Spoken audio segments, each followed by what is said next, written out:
Welcome to Brooklyn Center High School and James Norwick Field for the season opener for Centaurs football for 2022. It's a Twin City Red sub-district matchup with the Minneapolis Edison Tommies. Hi, I'm Jay Wilcox along with Joe Basil. Allie Mosley will join us from the sideline tonight as well. And always exciting when you get out here for the first night of the season. These teams met in the opener a year ago too, with Edison winning a close one, and optimism is high on opening night, I think, for everybody, and these two are no different, Joe. Always is, Jay. First of all, great to be here with you. First Friday night of the season. And the temps may play a little bit of a part in tonight's game, but we got a beautiful night, a little breeze behind us right now, and it'll be fun to see how they kick it off in their first game. Edison won a couple of games a year ago, as we said, one of them over Brooklyn Center. Centaurs were 5-4. Now, they graduated a couple of their very best players, but they're very excited about the young talent they have at Brooklyn Center. Their numbers are up a little bit too, so they've got a little bit more depth to work with, and it's a work in progress, but they do like their potential overall. Their head coach told us that everything revolves around their quarterback. A lot of teams, that's the case, and that'll be fun to watch. The lefty quarterback tonight, who's this will be a second year starting, I think, and number 4 should be fun to watch. Edison, a team that'll really look to run the ball, wing T team, and basically they're going to tell Brooklyn Center, prove you can stop it. They're going to see a lot of straight ahead football at them, a little bit of twists here and there, depending on how things are going, but basically that's going to kind of be the key, I think, the trenches here tonight. Wing T is always built on deception. You got a quarterback that can handle the ball, do some nice faking, misdirection. The Brooklyn Center coach said he was concerned about misdirection from Edison, so we'll see how that plays out. A little bit of a rivalry here too. Edison's not the closest school to Brooklyn Center, but it's not that far away either. And they're a little talking back and forth, it sounds like, this week. And these teams know that they're both similar, have some good athletes. They just feel like they have a shot to win this game, and that's kind of what makes it interesting too. Well, and as you mentioned, Edison took them down last year, so probably Brooklyn Center has a bit of a memory along those lines. So again, we'll see where that takes us. All right, we'll get set for kickoff here in just a moment. It's the Tommies and the Centaurs, week number 1 prep football here on CCX Sports.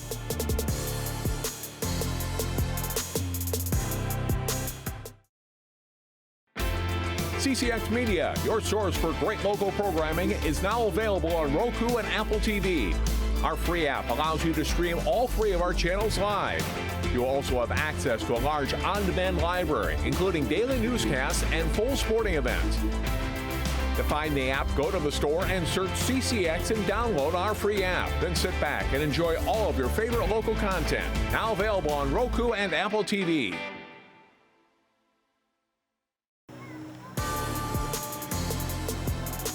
Welcome back here to Brooklyn Center on this warm night. Allie Mosley gets our sideline duty. Let's go down to Allie. Hey guys, game 1 for both teams of the season, and over for Brooklyn Center. Head coach Williams Bearfield said, he's really excited about the team they're bringing to the field this season. He says, yes, they're young, but they've got a really nice balance of veteran experience and young talent to really utilize that gives them a little more depth on a smaller roster. He said that this team has such great chemistry that this is, not something that's always easy to come by. But when you have great chemistry and it gets stronger day by day, it really starts to breed success. Now, guys, it's 90 degrees about right now, game time. It's hot out. We've talked a lot with the coaches. They've said, we've just got to be prepared with hydrate. There is no science to staying hydrated for a game like this, but there will be extended water breaks off of touchdowns, turnovers, things like that. These officials are on top of it, so we should all make it out alive by the end of this one, guys. Thanks very much, Allie. Charles Rusnacco getting set to kick off here for Edison. They are in the white jerseys, which on a night this warm might be a good thing to be the road team. BUC has got their home black jerseys on. We talked about it a little bit in pregame. I think the depth edge definitely has to go to Brooklyn Center. They have more numbers. Edison, that's the one thing that Jason Knighton Johnson, their head coach, was maybe a little bit down about, is that I just would like to have more bodies to work with, but it is what it is. Kick taken here by Tay Powell for Brooklyn Center. Powell trying to weave his way up the middle, and down he goes at about the 32-yard line. And so the Centaurs and that junior quarterback Deshaun Pongsek that Joe talked about, 6'4", 185, a lefty, got a good arm, and Coach Chauncey was saying that, you know, we're going to utilize that arm. We're you know, have been a bit of a more run-first team, but we have to make good use of Deshaun when he can throw the ball like that. And so we'll look to see them try to utilize him throwing the football some here this evening. Yeah, they're coming out in their pistol as he predicted, and trying to be a 50-50 team tonight, Jay.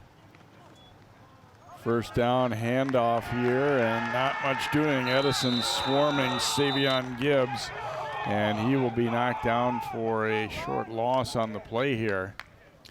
Yeah, it'll be interesting to see tonight too, being the first game, false starts, offsides, etc., etc. We'll see how that plays out too, Jay.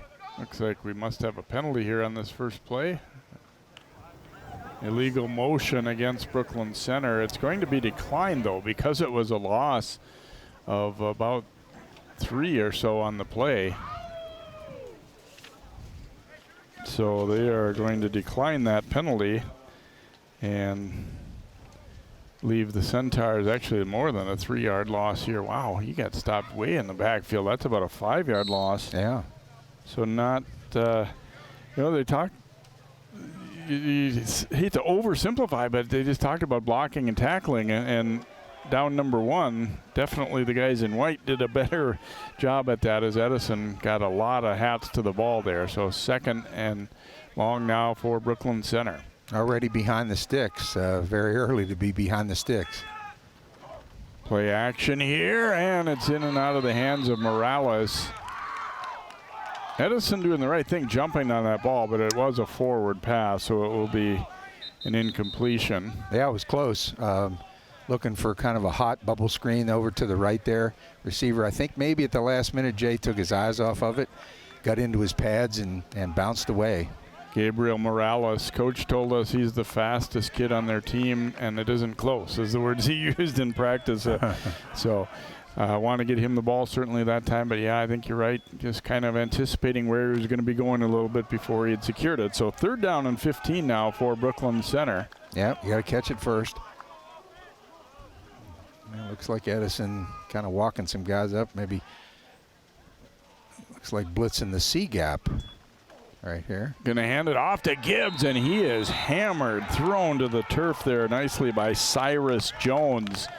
The junior coming up for a big stick there for the Tommies, and they will lose another 5 or so there. Wow, he wrapped him up and dumped him.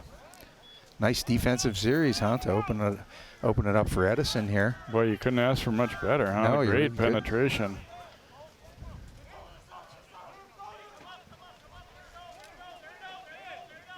Okay, Brooklyn Center don't see in a punter. punt formation, but they don't have a punter out there. Right. You know, and again, that's one of those things, special teams, first game, Jay. You know, you see it a fair amount, especially early in the season like this. 10 guys on the field.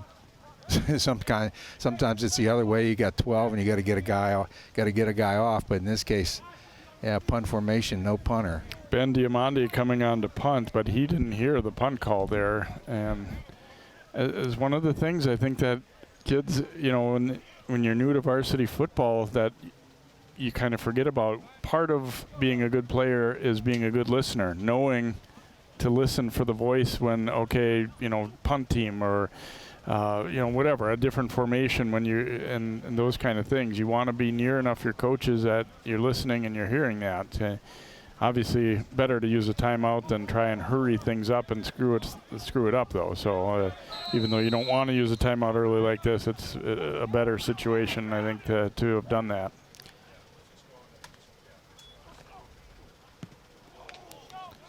Gets it away, and it'll bounce out of bounds just into Tommy's territory at about the 47-yard line. So Edison will get their first possession of the game with Emmaus Williams, the junior, quarterbacking their offense. Yeah, and I think Edison seemed to know something there Jay, because Lamar Sloan, their safety back there, he wasn't very deep at all.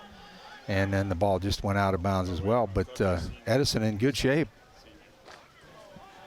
My mistake, senior quarterback here, Williams, as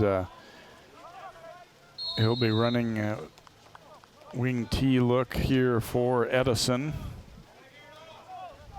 Said their line isn't huge, but they do like the way they get off the ball.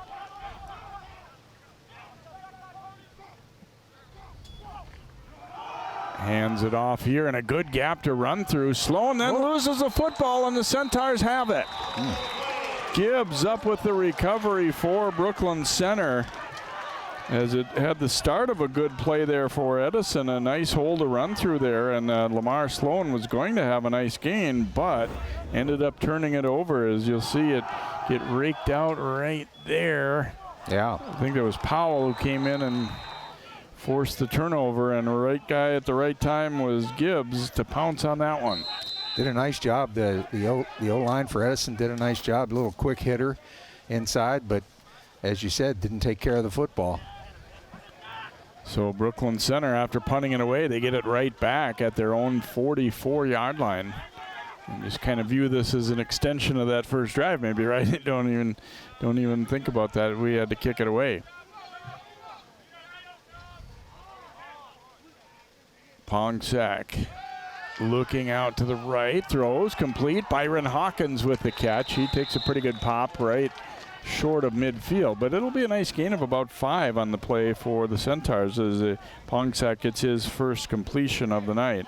Yeah, and that's always big, you know, for the quarterback to get that first one under his belt. Spun it out there nicely, and nice little 4 or 5 yard gain. Teams will take that all day long. Good pursuit there by Vicente Lopez Marsh for Edison. So a 2nd down and 5 now for BC. Edison in a cover 3. A lot of guys up front. Hand off to Gibbs, and he is hit and then driven back. Wow. Travis Parker with first contact, and then Williams came in to finish him off.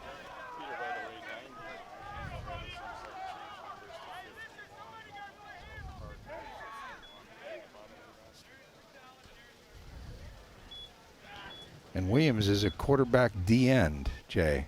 Not a combination you see all the time. No, but we've talked about in the smaller schools, it's just not unusual. I did ask Coach Chauncey about, do you use Pongsack defensively? And he said, oh, no, absolutely not. And I said, well, most teams would say that would be what their preference was, but sometimes in a smaller school, they're just too good of an athlete. You can't, not use them. And that's what we're seeing a little bit with Edison maybe too. Powell taking the flip. We've got a flag down on the play and a great stop defensively by Lamar Sloan. And this may be another one where they'll be declining. Right. I believe going to be probably another illegal motion here on the Centaurs, but we'll wait and see on that. But I believe this will be a declinable penalty since they did not stop the play. And Sloan has shown some real activity at linebacker early on tonight, either being the initial tackler, Jay, or second guy in, doing a nice job. Now he's going back deep for the punt. There's a look at coach for the Centaurs. Great guy to talk to. We were having a good chat with him, and all of a sudden we looked up and said, "Oh gosh, Joe, it's time to do the pregame. We got to move on." So Diamande will punt here for BC. Very high but very short kick. It's going to take a bounce back toward the line of scrimmage. BC's guys trying to get out of the way of it there. That's not the thing you want to do when it's bouncing the wrong direction. So that'll end up being only about a 12-yard punt. And Edison will have the football back at midfield.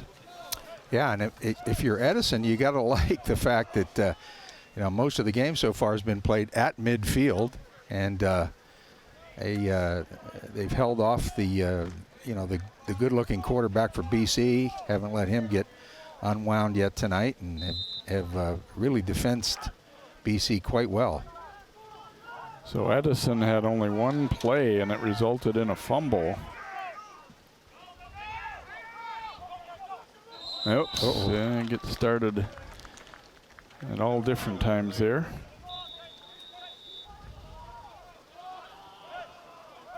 Wait a minute here. They may have granted them a timeout, and they may be picking these flags up.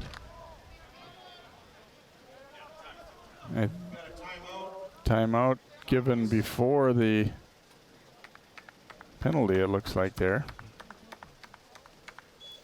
There across the way, Jason Knighton Johnson, third season as head coach for the Tommies. And interesting, when we asked, he said he played high school football in Beaumont, Texas, but actually graduated up the road here at Champlain Park.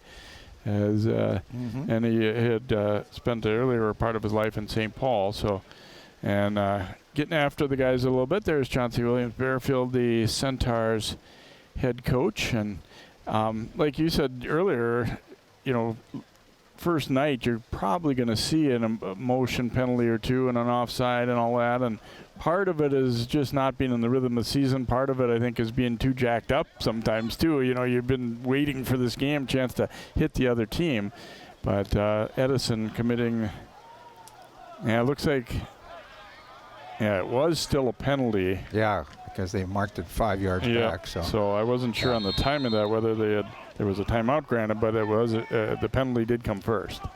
Williams bobbled the snap a little bit, but then Sloan has a nice hole to run through into Centaurs territory and down to about the 44-yard line. So give him 11 or so on that carry, and they have opened up holes on a couple of plays here. Yeah, they really have. They come out of a double wing situation, and I believe they doubled the nose guard for the Centaurs, and boy, they were off to the races. And again, Lamar Sloan really carrying the load here. Second down, very makeable for the Tommies. Handoff goes to Sloan again, keeps the legs driving, and he will have the first down to about the 36-yard line. So give them 8 or so more here as they pick up the first down of the game right there. And they have to like the way they're lining. Coach Chauncey was honest about it. He said last year I think our guys were caught a little off guard by how physical Edison was in that first game. He said it took us a while to kind of react to getting popped in the mouth a little bit, and so far Edison's been the more physical team in the early going here. Yep. And he told us, he said, you know, our game is the run game out of the wing T. They're double wing again. Oh, little movement there. I think number 45 kind of didn't hold his water. It was on the right side, Jay. So second penalty against the Tommies here as they'll be pushed back 5 outside the 40 now to 41. No score on the board here. We're about 4.5 minutes into this season opener. Edison in the white, and I like their uniforms too. I was saying it reminds me a little bit reminiscent of the Rams. Right, exactly.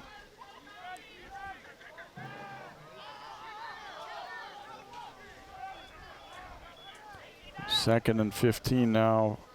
Or excuse me, first and 15 after the penalty. Williams, I think he wanted to hand that off, but now he's going to take off and run it. And let's see where he stepped out here, around the 30. So he'll be short of the first down, obviously, but a nice gainer nonetheless, as he'll pick up about 10. I'm not so sure that he originally was intending to keep this one. Kind of looked like he tried to reach out and hand it off, but nobody was in position to take it. And to his credit, he didn't waste any time getting going there. Yeah, I think maybe the jet man was a little bit, ahead of him or whatever, and then it turned into quarterback keep. But I like the construction of the play. It definitely had, again, coming out of that double wing, had plenty of blockers in front of him. And one thing about the run game, boy, you're keeping BC off the field with their good quarterback. Back to Sloan, and a nice gap to run through as he lowers the pads and plows forward for the first down. Yeah, it's all about moving the sticks, isn't it? And staying in your rhythm and staying with really your game plan. Yeah, they're coming out of this double wing, and you pick up extra blockers that way, Jay. Morales on the stop, although he kind of took the worst of that one as he went down low, and Sloan also got his pads pretty low and knocked him down a little bit there. late sub coming on. Edison, they might have trouble getting this off in time. They maybe end up having to use a timeout.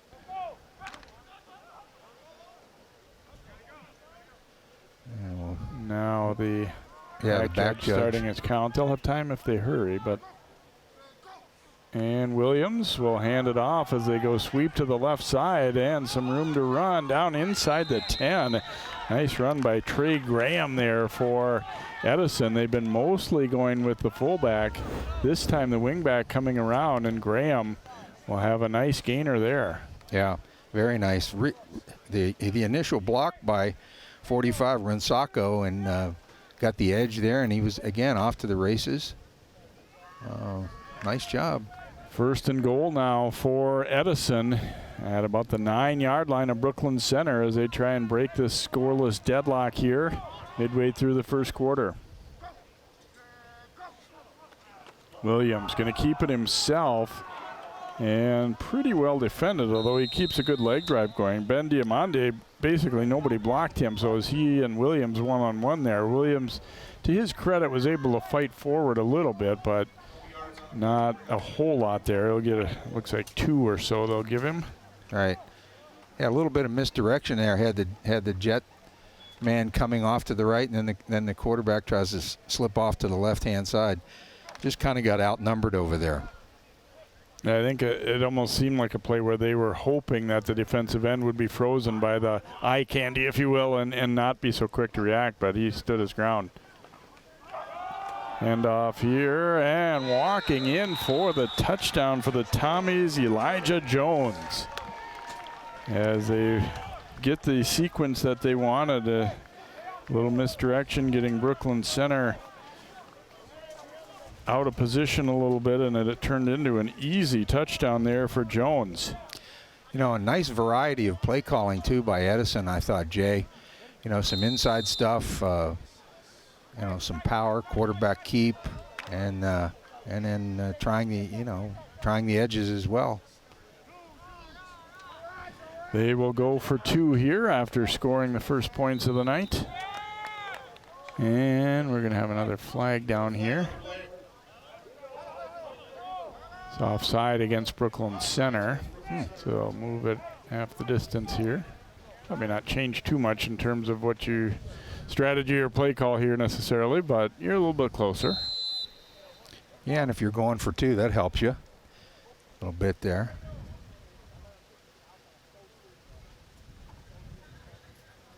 And the way they've been running the ball. You're starting to see, I think, more teams go for 2, and this time a power T look. T formation, yeah, Jay. And did we have another flag? Yes, we did. Believe, well, let's see. This one is against Edison. So unfortunately, when you're the offensive team there, it's the full 5-yard mark off. When you're the defense, it's half the distance. So now they go back out to about the 7.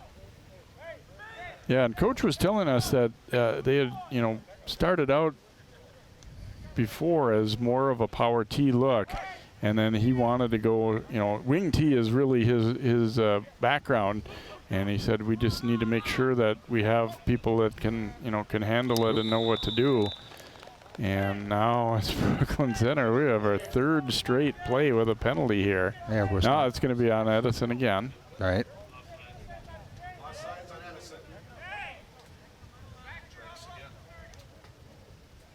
Maybe we'll see the first pass from Edison, Jay. I never know. Coach was telling us that this for the first time in, 26 years or something, that he's not calling the plays for Edison. He's got Cody Hedstrom calling the plays this year, and he said, well, if things aren't going well, you never know. I might take it over again. Yeah. Well, he's got to like the way that series turned out. The extra point's been a little bit of a challenge here, but out of the gun here. Going to hand it off.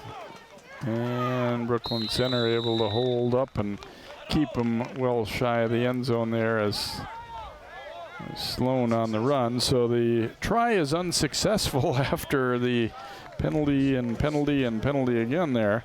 So we stay at 6-0 Edison here. 4:50 to go here in the first quarter. Another look at that touchdown. Wow, they just blew open holes there. Yeah, he basically went in untouched, didn't he? I mean, that was pretty clean. Nice job on the jet sweep out of the double wing.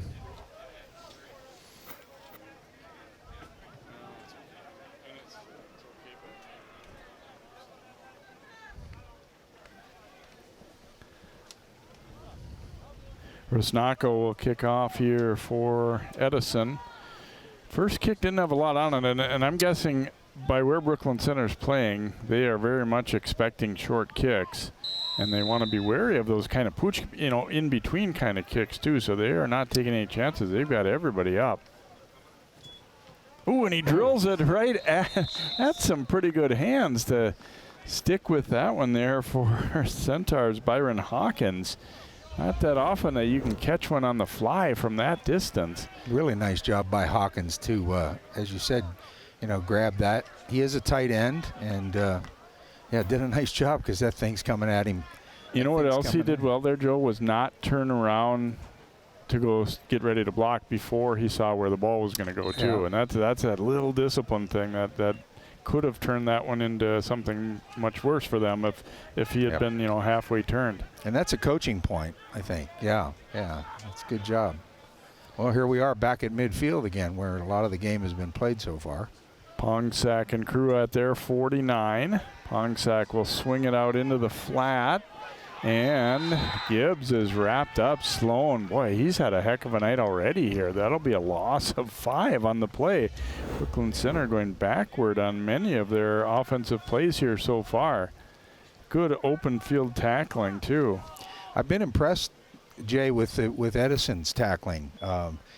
The first guy has, for the most part, has not missed. A lot of times when you're a gun pistol team like this, you're kind of counting on your athletes, especially on swing passes, to kind of take care of that first tackler and then get some stock blocking downfield. Yeah, they're pretty quick to the ball too, and that helps to be able to stop a guy before he really gets going. Pongsack throwing deep for Morales. Oh, and incomplete. That one had potential to be a big play there. It did. Just he stayed outside the numbers a little bit, and Pongsack, I think, was expecting to run that one right on the seam.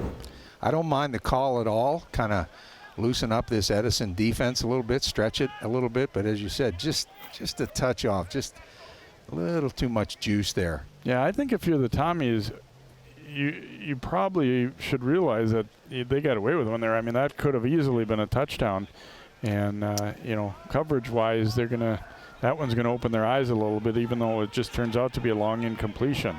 And that was Morales too, the fastest man on the BC team, correct? Yep. Pongsack dropping to throw over the middle for Hawkins, incomplete, and he paid the price there as he took a good lick there from Jones. Good legal. Oh, now we got a flag way after the play. This might be a talking thing because they did not throw it on the hit, and I think it was correctly. Yeah, he did a nice job of staying low into the body there and not getting carried away with the hit or anything. Oh, maybe I'm wrong. They call a personal foul here against Edison. I did notice pregame, Jay, I was watching Pongsack and some of their warm-ups, and he was high, which is not unusual for the first game. I know you get emotions going, you get the juices flowing, and I'm sure he'll settle down as a second-year starter. He was high a lot in pregame. I may need to rescind my praise there. I thought he had delivered a legal hit, but it seemingly is that's what they called. I didn't see the flag come out very early, but no, it came late. Football at the 40. Gibbs taking the handoff, and he is met early again, coming hard with Cyrus Jones to stick him there for a loss of about 4.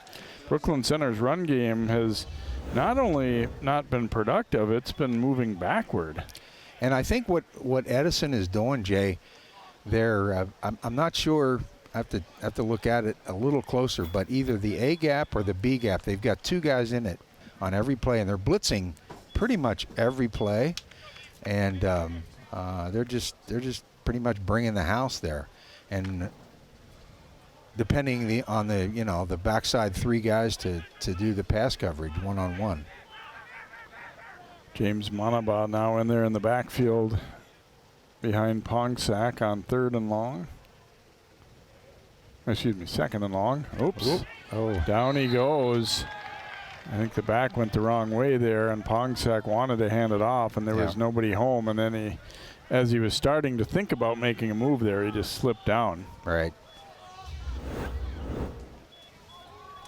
He looks and oops. And they had just subbed in that spot as well.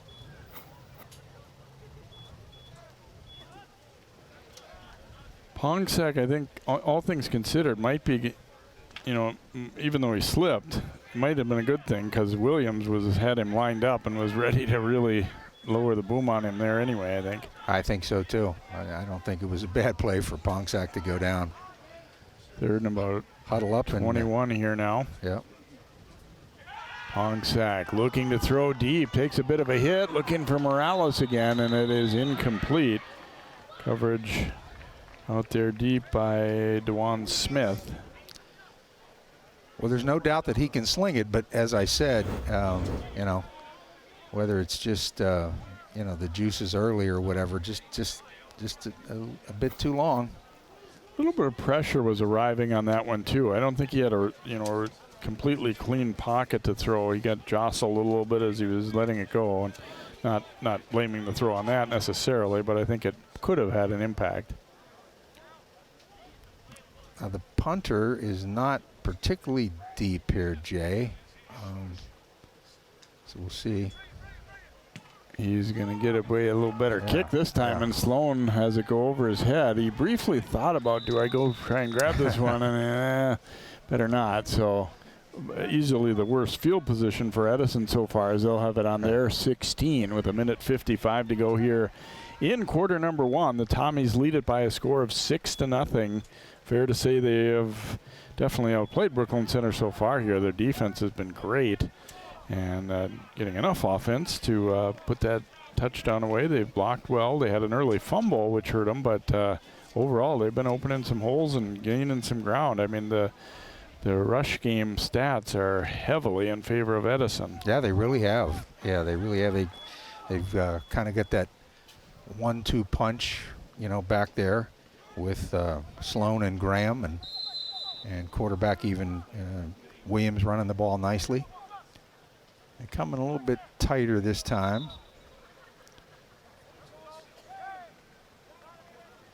Going away from the double wing on this one. A little bit tighter. T formation, actually, Jay. And under center. Oh, and he dropped the snap. Oh.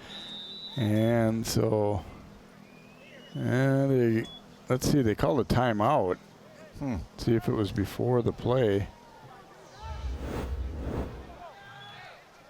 See, Williams, the snap never quite got up to him. I always wonder that.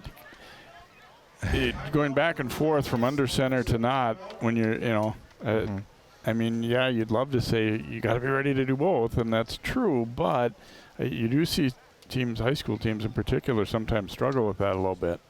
And again, I think that's first, not to use the excuse for a first game for everything, but exchanges, especially, you see early season practices, boy, that'll just that'll stop a drive immediately, and nothing will give a coach more gray hairs than a bad exchange. And a close second is pre-snap penalties when guys don't know the snap count. Right. Looks as though they did grant the timeout prior. Well, I guess we're not 100% sure on that, but they have not changed the down marker.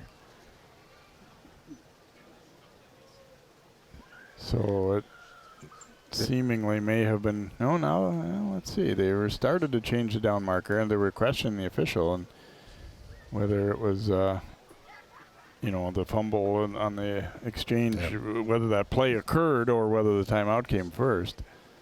They still got first down out there, Jay. Yeah. So, now was that was that Edison's second timeout? Maybe I'm not. Yeah, I thought they had called one earlier, although Yeah. I think they signaled the wrong way and signaled it toward BC on one of those earlier ones. So I'm not 100% on that.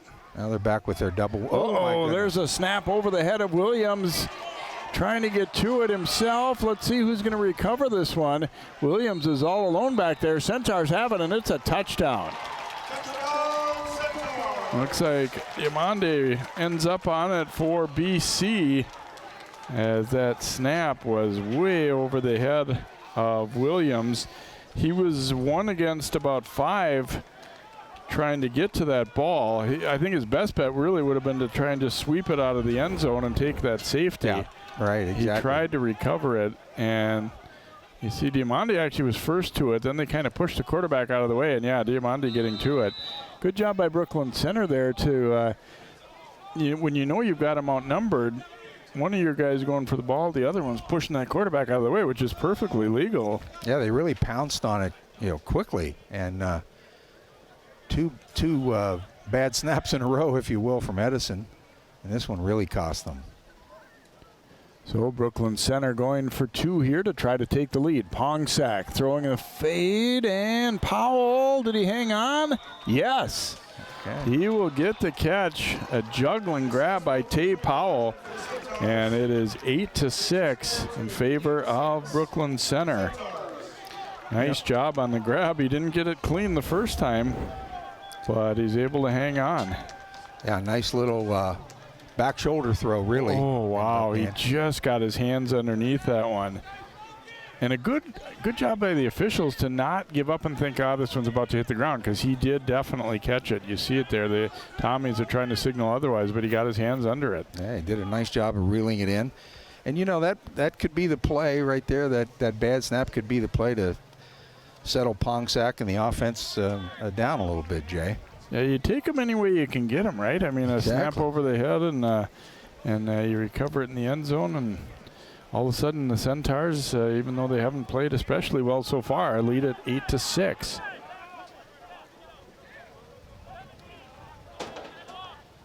Yeah, I was doing the counting here. They had 9, now they had 10, now they have 11, I believe, Edison.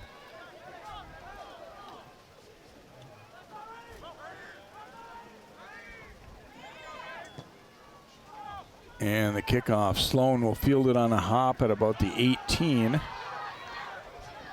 And tripped up, and wow, he keeps the legs driving pretty well. It'll get to about the 35 as he carried Emmanuel Seward on his back a little bit there, and he'll get to the, spotted on the 35. So Tommies will get it back. They had been playing relatively well, but then obviously that snap sailing over your quarterback's head is a tough one to recover from, and then they could have lived with a safety there a lot more, but Brooklyn Center getting to it and for the recovery.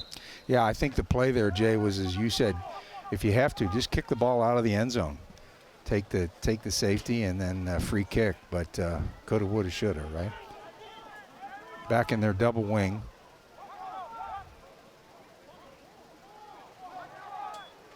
Whoop. And flags flying again here as procedure penalty, 4th penalty against Edison. They have definitely hurt themselves in that regard tonight. Yeah, the motion man started north-south there a little bit early, and that cost them.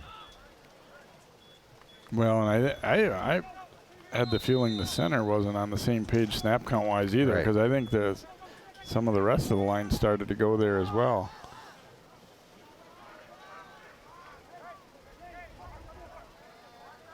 First and 15, Williams gonna take off and run.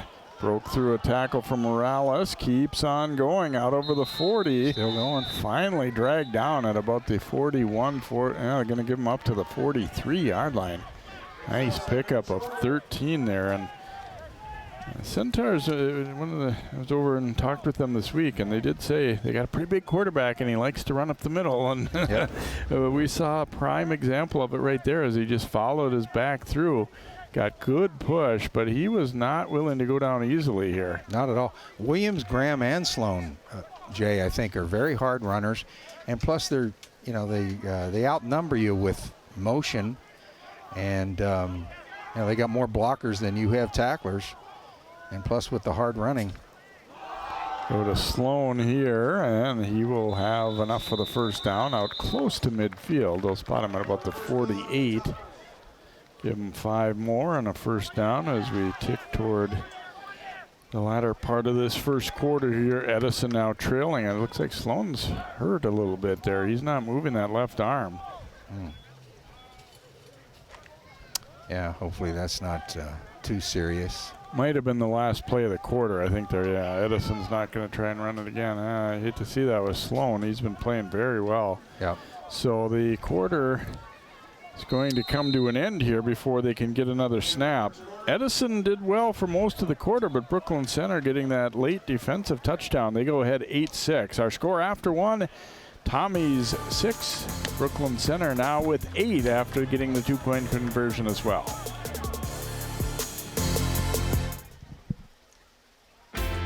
CCX Media, your source for great local programming, is now available on Roku and Apple TV. Our free app allows you to stream all 3 of our channels live. You'll also have access to a large on-demand library, including daily newscasts and full sporting events. To find the app, go to the store and search CCX and download our free app. Then sit back and enjoy all of your favorite local content. Now available on Roku and Apple TV.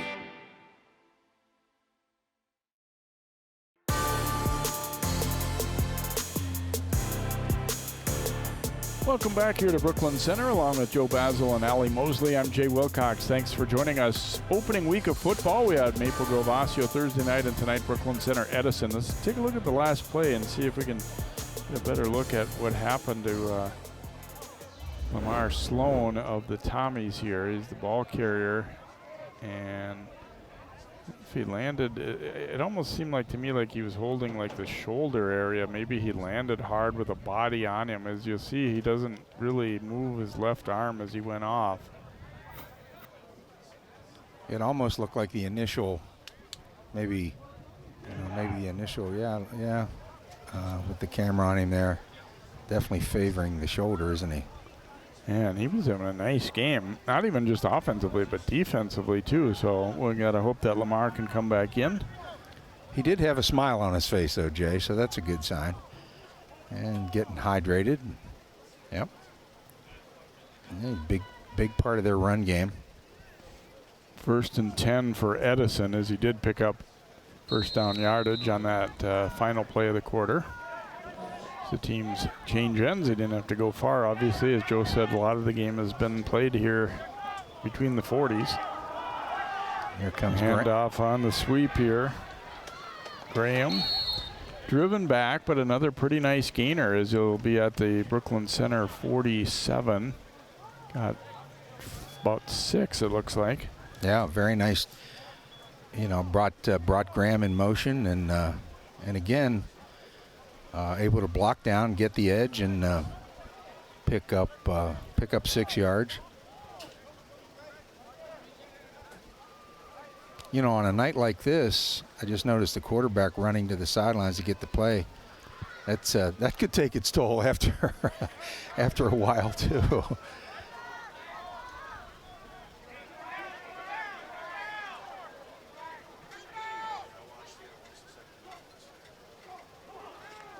Williams will hand it off here, and another good hard runner into the game is Derek Hogan. Yeah, even Hogan down just short of the 30. Even a little high stepping in there by Hogan as well, and lower center of gravity, and takes the defender on, takes the safety on. Nice job. They got a very nice stable of backs over at Edison, Jay. And the linemen will tell you that that's because we're opening some nice holes, and exactly. That's definitely true. Exactly. And linemen typically would rather run block anyway. Pass blocking can be a little trickier. Yeah. You get to be the aggressor, too, when you're run blocking, usually. Back to Hogan they go, trying to weave his way through. He'll be down to about the 25 or so. They were trying to run they pulled their right guard on that one, Jay, trying to run the trap inside, but Hogan, I think, took a peek and then saw that he had the edge and picked up, what, about 8 yards. Yeah, and that's the thing. You know your offense is humming along when it didn't look like they executed exactly how they wanted to, and they're still getting that kind of gain. Yeah, because that was not the play. The play was a trap on the left side. You know, the other thing I like about Edison is they're, you know, after that bad snap and the extra point by BC, you know, they're coming off the deck nicely here and, you know, back to their game plan again. Yeah, that's something that probably coaches don't, you know, you don't talk about because you don't want it to happen. But when disaster strikes, the ability to bounce back is part of football too. Oh, very, very much so, very much so. Because you're going to have those in a season. You're gonna have a few of those. Delay of game call here against Edison. So 5th accepted penalty against the Tommies so far. If there's been one big thing that they would look at and say we got to get better at is that. Yeah, and I think part of that is getting the play in, Jay. You know, the quarterback going to the sidelines. I was watching them. Had a little bit of a long conference on that one. Obviously a little bit too long. Sloan still on the sidelines. Williams will take off here, breaks through a tackle. Williams inside the 20 and will have the first down with ease. He's a hard runner. Big kid, hard runner. And, yeah. They're, here comes Sloan back in, Jay. Yeah, they're going to make BC, I think, really stack the box. BC is just going to have to give up something. And I don't know if it's going to matter. I think Edison is going to be a run-first team, talking to their head coach before the game anyway. But, boy, they got some nice momentum here. They are really gashing BC right now. 1st and 10 at the Centaurs 20. Williams will take it again. Another nice gap to run through, and he's finally brought down by Diamante, but he'll pick up about 7 or so more. Planned run all the way there for Williams, and initially well blocked. Looks like he'll get more like 6, but still not bad at all for your first down play. Now, most head coaches will tell you that you know, we'll take 4, or more, of course, but 4's fine. 6 is even better. Out of their pistol look, double wing again. Low snap there. Williams picked it up and got the handoff away. And Jones, Elijah Jones that is, running it, and he will get enough for the first down. Wow, even a play where they bobbled the snap, they still are able to pick up a first down. That was a really nice job by Williams to catch that low snap. Here we're going to see it, and then get the handoff. Really good job. Yeah, that one had the looks of a play that was going to be blown up. You know, even if they recovered the fumble, that they were going to be tackled right away, and it didn't happen. Right. So 1st and goal now from the 9 for Edison. They trail 8-6, but really have kind of dominated the game, I would say, overall. Sloan takes the handoff here. He was hit early and then driven back. See where they'll give him forward progress to about the 7 maybe. So not a huge gain, but he was running hard still. Yeah. Probably one of the better defensive plays by BC, tonight, but yeah. Edison's just going to keep coming at you. They've done just enough wrinkles too, though, by getting, you know, around, off tackle a little bit or to the edge, and a little bit of sweep look to keep them honest. And back in their double wing, they do have a kind of an X receiver out wide here. Williams takes off. Williams powering forward, and he reaches the ball out. He's in for the touchdown. Williams able to get there with that last surge, and Edison will go back in front. And it just has a lot to do with the wing back over there, Jay, the fullback leading. Not sure if they pulled any linemen on that, but again, and as you said, not exactly sure which way they're going to go. Got some good variety there. He was able to break through that tackle right there and just reach the ball onto the goal line there. Good work. Really nice job. Pancake block by Rusnako on that one. I saw 45 pancake one of the BC defenders. We got somebody coming in late here. Williams going to take off and run it again. It was a little bit of a mix-up there as he had to wait, but still easily gets in. So Edison will take a 14-8 lead. Williams running it in on the touchdown and then the 2-point conversion as well.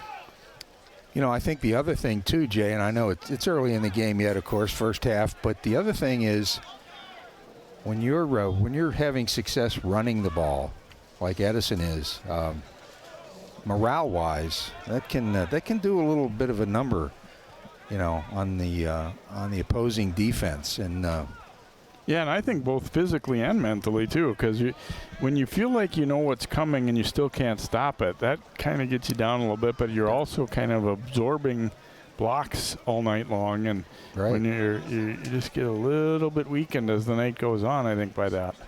And I think part of it, on a warm night like this, we'll just see if Edison can sustain, in the third and fourth quarter, if they can sustain this kind of a, because it takes it out of you offensively too. But as we talked about too, those O-line guys, they like this. They like to churn.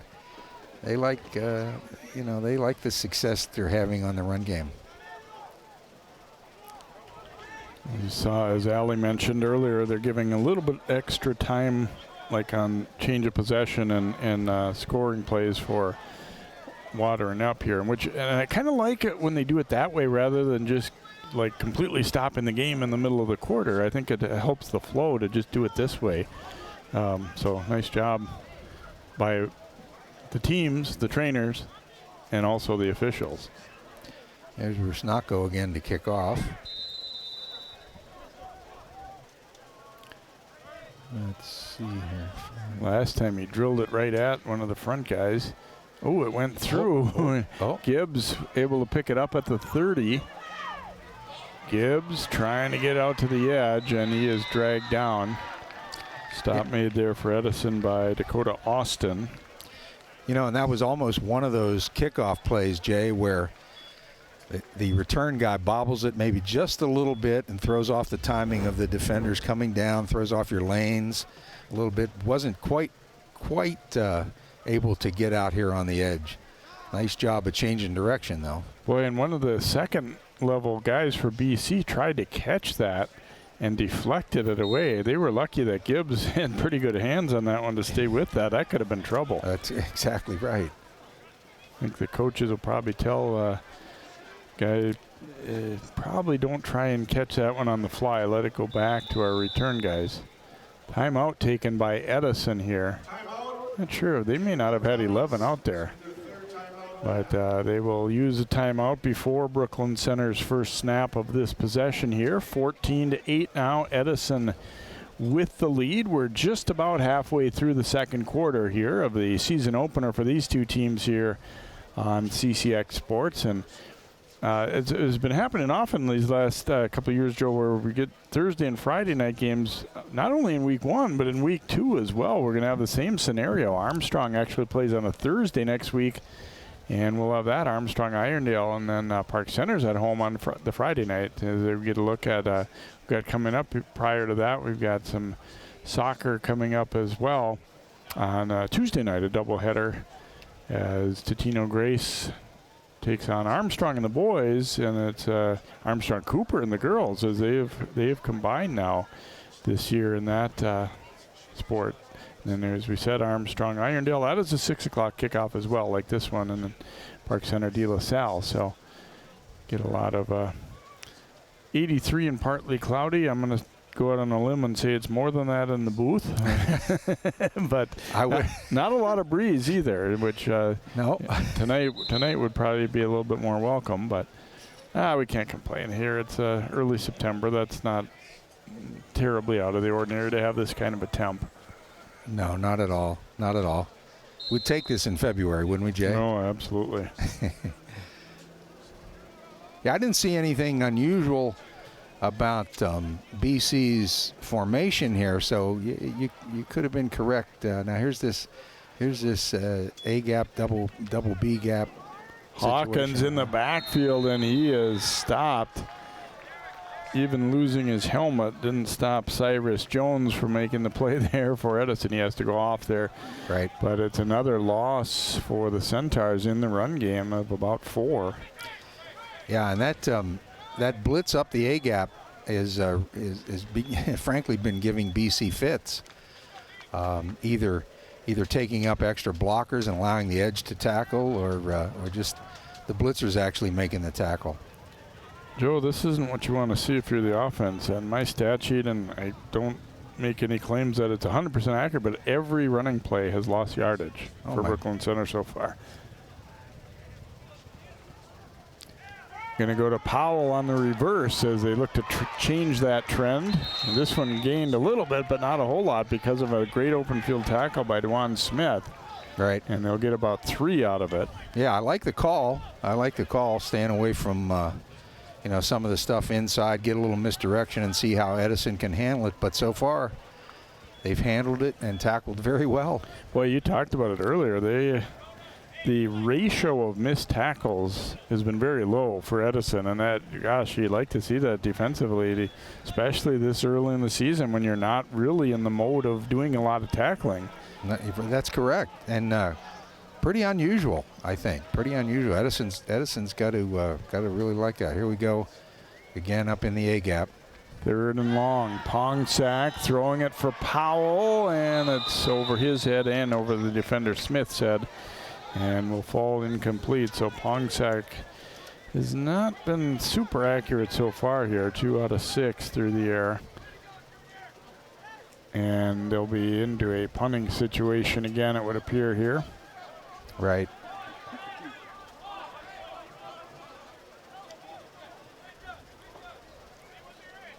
Man, with Edison's run game, Jay, 4:33 left in the half, they could literally control it for the rest of the half. Depending, because when they're gashing BC like they have been, 4, 5, 6, 7 yards, 4:33, they can eat that up pretty quick. Diamande on to punt. Sloan is the deep man.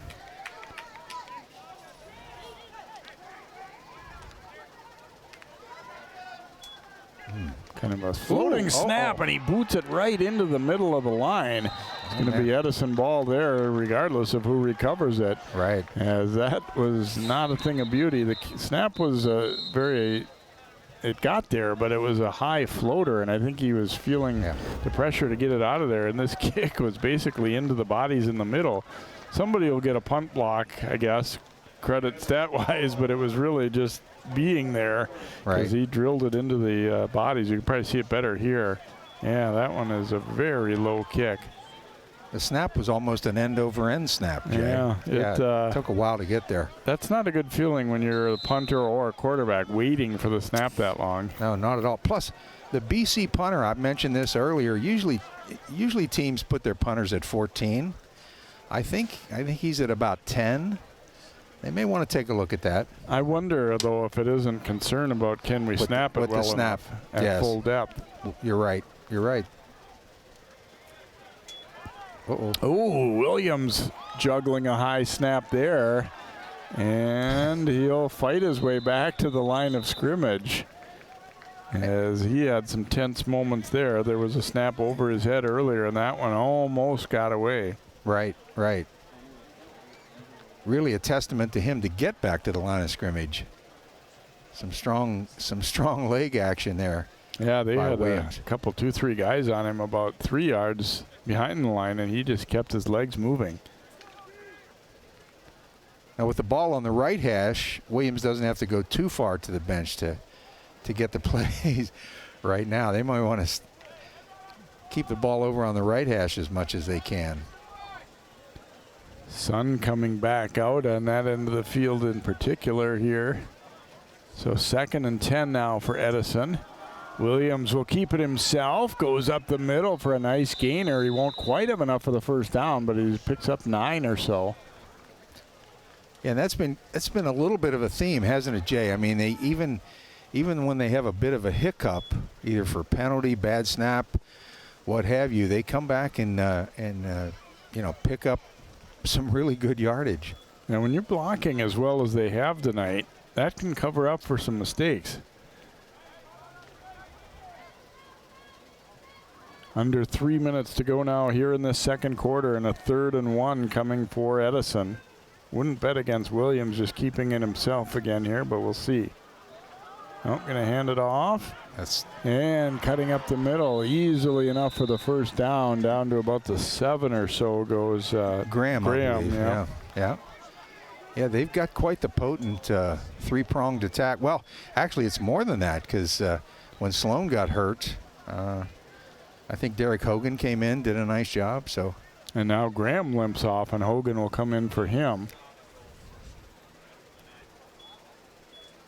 Yeah, Edison, with their numbers, can ill afford to lose, particularly a nice player, particularly a player like his caliber. First down and goal, Edison, just inside the 9-yard line here. They lead it 14-8, and they would love to add more going into the half. Another high snap. Williams cutting it back. Keeps on driving, and he is in for the touchdown. I was just about to say he was going down, and he just wasn't going to take no for an answer there. Yeah, just, the other thing we haven't mentioned, too, about Williams, he's always got, as all good backs have, well, first of all, he's got good eyesight, and then forward lean. Jay, watch the forward lean. And he's a bit of a load going here. He's a load.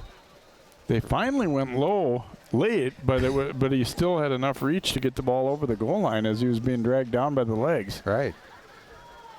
And that's where Brooklyn Center, you really got to be thinking, we got to get bodies to him. One guy may not bring him down, but 2 or 3, if we can get to him, then we should be able to wrap him up. He's going to run it again here, and he will get in for the 2-point conversion as well. So 2 times in a row here in this second quarter, Williams has run it in for a touchdown and then run it in for a 2-point conversion, and it's 22-8 Tommies. See, again, very well blocked on that right side of the line. They're just driving them back. Their center and their right guard doubles BC's nose guard. The tackle kind of takes care of it one-on-one, and then Williams does the rest, Jay. Boy, Edison's got to just really like the way, well, we'll see how the half ends yet, but you got to love the way this thing's going. That's the head coach, talking to Williams. Yeah, and you think, on their side, they're thinking, gosh, if we hadn't had a couple of big mistakes, chances are BC wouldn't have had those 8 points even. Right, exactly.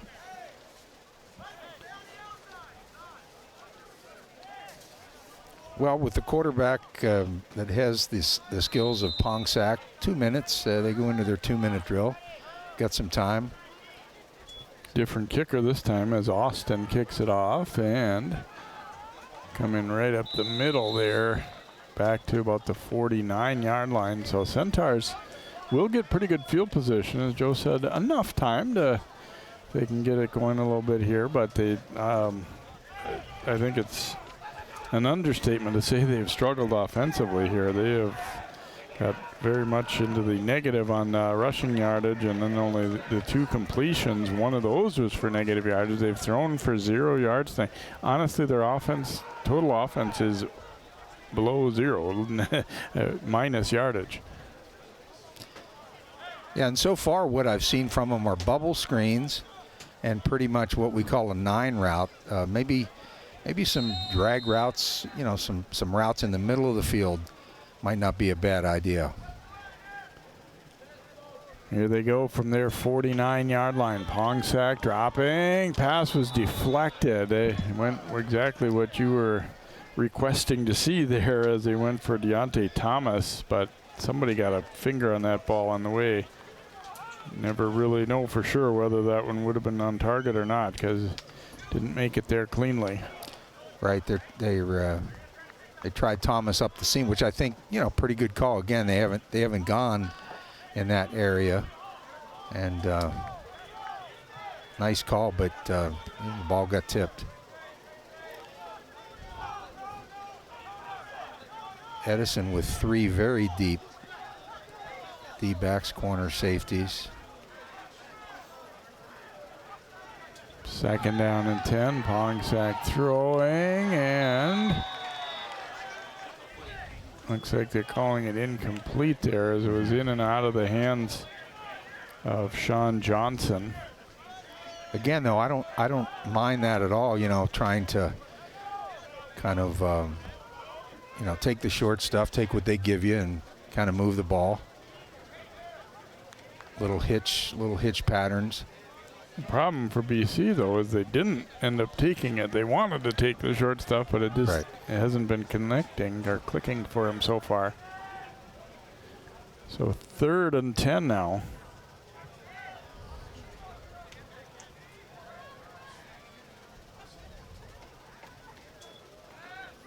Pongsack fakes, then throws out to Powell and try to let him run for the 1st down, and he's going to get it. Nice effort. He knew pretty much where the sticks were and able to lunge. Yeah, nice job. About a yard past the stick. So first down of the game right there for Brooklyn Center. Yeah, the cornerback is playing very, very soft. Very soft. He's probably 10 yards off. Pongsack throwing again. This time it is complete. Yes, a grab made there by Johnson. Yeah, starting to get a little rhythm into their offense here, Jay. A little more than a minute to go. Not sure how many timeouts they have left, but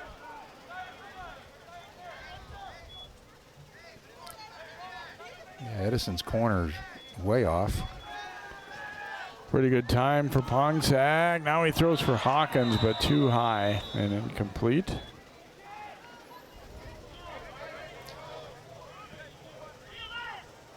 Four down territory, though, Jay, huh? So, what, 3rd and about 7?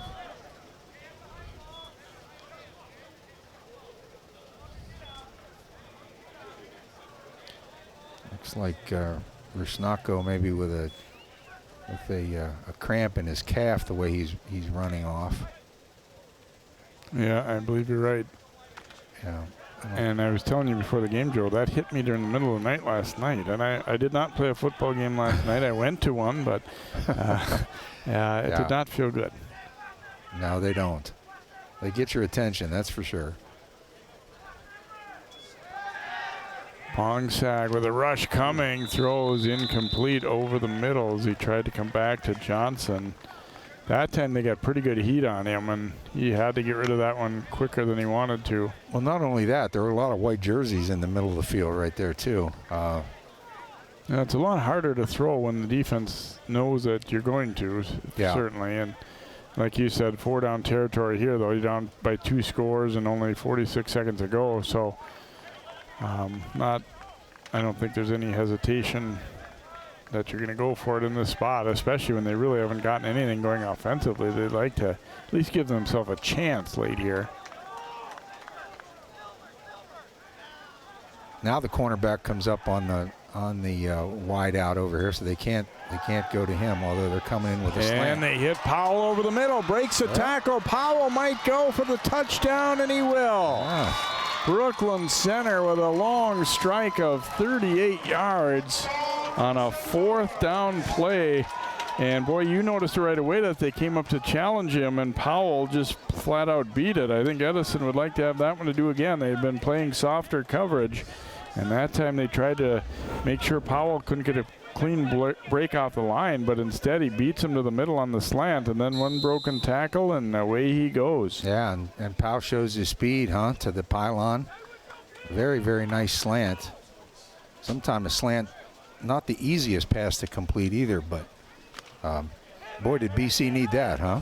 Yeah, that's a huge complexion turner here late in this first half. They'll go for 2 again here. I don't expect that we'll see any extra point attempts kicked tonight the way it's looking. Pongsack swings it out, and Hawkins unable to hang on, so the pass will be incomplete. Tried a similar look with Powell running a slant and then a swing behind it, but unfortunately couldn't hang on. But big score for BC right before the halftime. It's got to be a real lifter for Brooklyn Center, I believe, Jay. Yeah, I would say for sure. Not a lot had been going right, and just to get that kind of a spark play like that for Powell, and I think he realized right as he caught it that, okay, for the first time all night, I have some room to run, and he wasn't gonna waste the opportunity to not just get a long gainer, but to get it all the way to the house. Yep. Well, and I have a feeling we'll probably be seeing that play or something real similar to that play in the second half. Why not come back to it?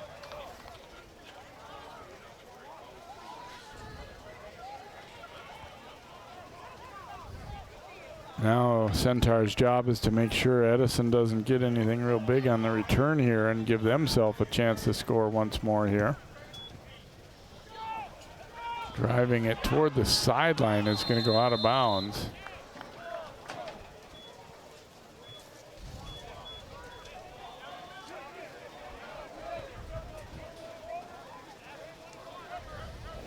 So kick out of bounds against the Centaurs will give Edison a shot, although they're out of timeouts, and obviously they've been running the ball exclusively tonight, so I don't expect to see anything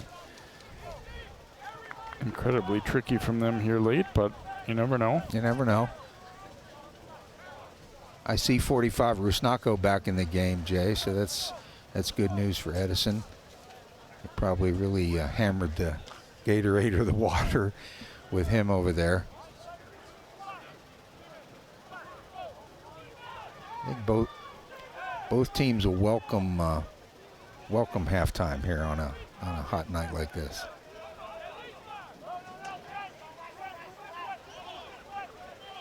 So football on the 35.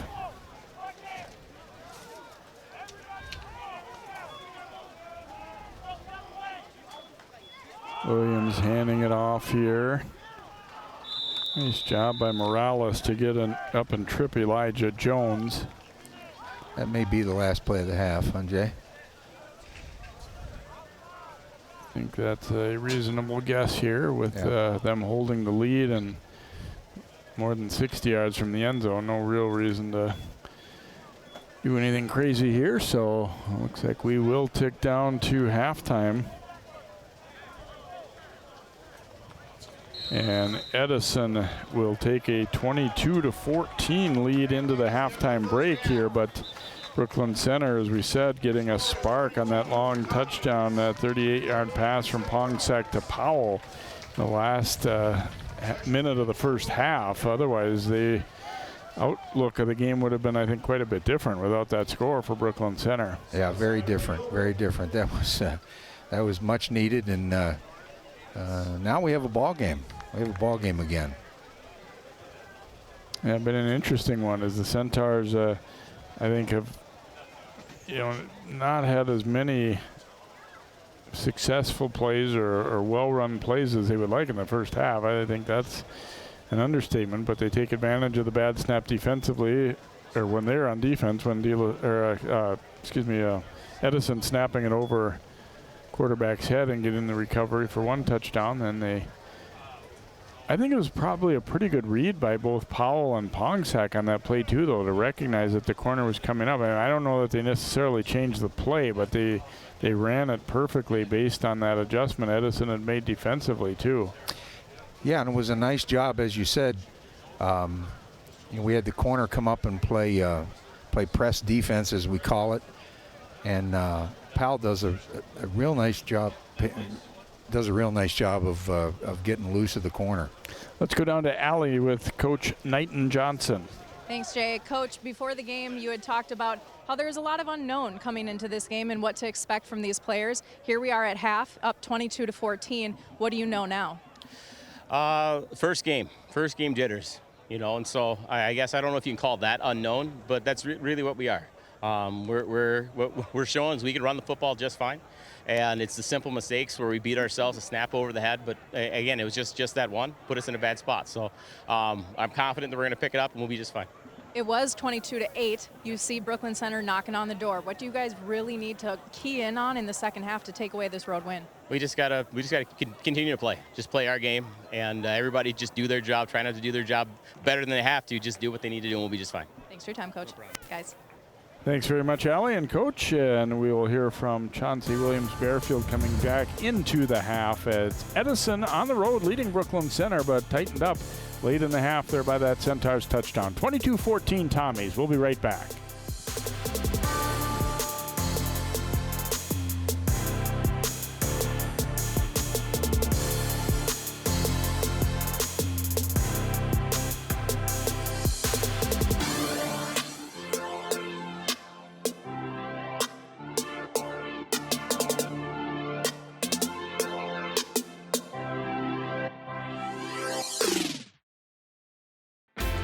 CCX Media, your source for great local programming, is now available on Roku and Apple TV. Our free app allows you to stream all 3 of our channels live. You also have access to a large on-demand library, including daily newscasts and full sporting events. To find the app, go to the store and search CCX and download our free app. Then sit back and enjoy all of your favorite local content. Now available on Roku and Apple TV.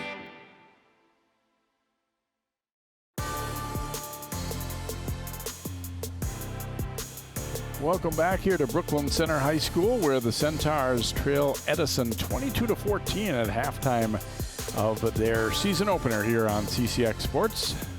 Glad you could join us for this one, along with Joe Basil and Allie Mosley. I'm Jay Wilcox. Happy to bring you high school football here again in the 2022 season. And we had Maple Grove thumping Osseo Thursday night, and then this one here tonight to wrap up this first week of football here on CCX. Well, first half was an interesting one. I think overall Edison certainly had the better of the play. The score ends up being fairly close, though, as I get a look here early. That was right away, first play, and a fumble as Sloan had it ripped out of there. But Edison then got the ground game going here, and Graham taking it and powering inside the 10.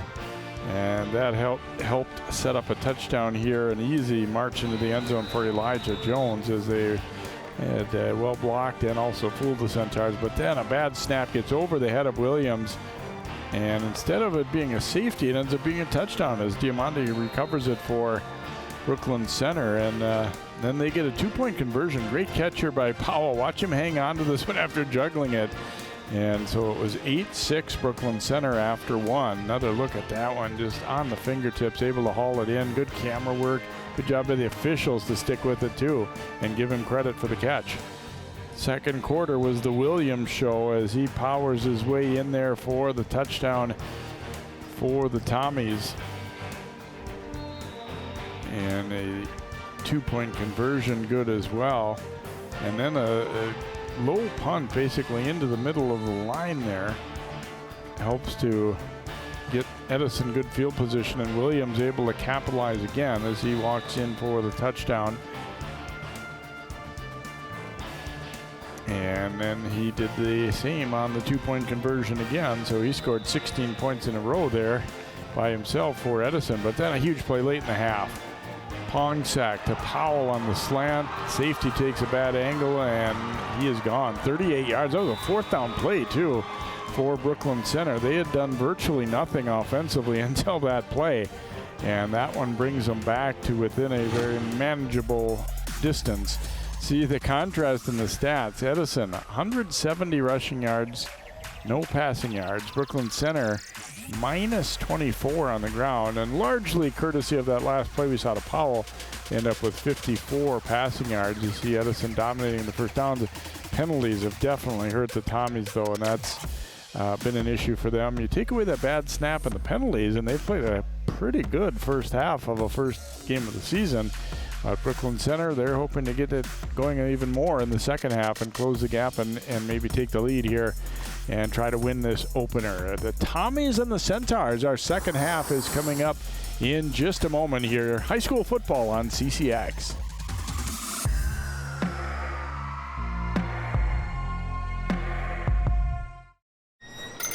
Can I get the now bar, please? $1.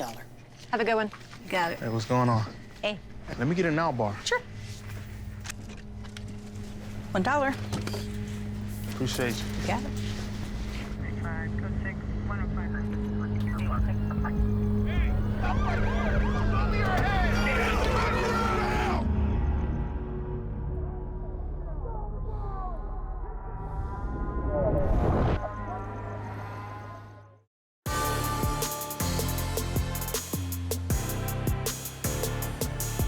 Welcome back here to Brooklyn Center. Before the second half, let's go over to Allie. She's with Coach Chauncey Williams-Fairfield. All right, Coach, a little bit of momentum building there in the end of the second half. What do you guys need to do to really gain more momentum, get ahead, and then keep that lead throughout the end? Yeah, our game plan coming into the game was to block and tackle. It's a pretty simple message. If we do that in the second half, we're just fine. What was addressed at halftime, aside from the blocking and tackling, to keep the guys in it? It gets hard sometimes when you're down, but now you guys are starting to make that comeback. Yeah, play together. Too many one-on-one tackles. Not enough guys getting to the ball. Have that team mentality. We're all in this together. 4 or 5 guys flying to the ball, making the play. That feels a lot better than one guy trying to make the hero play. And how are they feeling out there? It is starting to cool off a little bit. Yeah, in terms of the heat, we're good. No problem at all. We've been really preaching hydrate, take care of your body, and got a little shade coming now. Tight game at home. We're just fine. Thanks for your time, Coach. Thank you. Guys.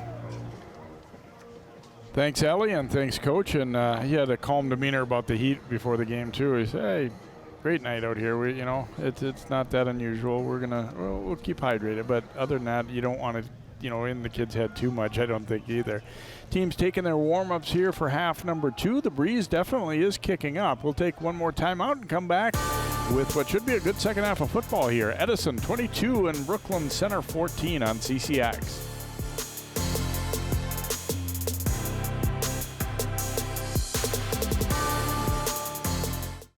CCX Media is the first place you go for local news and sports. But did you know you can sign up for those stories to go straight to your inbox on our website? Simply go to ccxmedia.org. Click on the subscribe button, and from there choose which notifications you want to receive. Then we'll send your favorite CCX Media news, sports, and city events straight to your inbox. Sign up now at ccxmedia.org.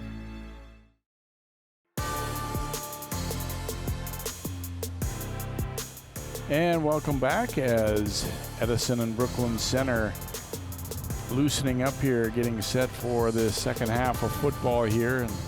And interesting, the messages, I think, at halftime, to a certain extent, if you're Brooklyn Center, you say, well, an awful lot went wrong, yet here we're still down by 8. That's the good, the good news. We've got very much room for improvement. And if you're Edison, you might be saying, gosh, if we had just taken away a couple of these big mistakes, we might be in better control of this game. But again, that is all part of it. You don't want that, but you do expect some of that on the opening night, especially. Yeah, and I think for Brooklyn Center, they got to figure out a way, master the obvious here. They got to figure out a way to stop the run, and if that means sending one more guy up to the line of scrimmage or another linebacker or whatever, they got to care for it that way. And I think Brooklyn Center has shown that they're probably the more explosive team. Early on, Pongsack was looking for Morales, but now I think he and Powell seem to be teaming up. So, Brooklyn Center can score quickly. And I think the Centaurs, in terms of the run stop, is a two-part equation. Tackling better, yes, but getting off blocks better. I mean, they've been knocked off the line of scrimmage pretty regularly all night long. They have. Yeah, they really have. So we see that run game early on here as BC kicks off.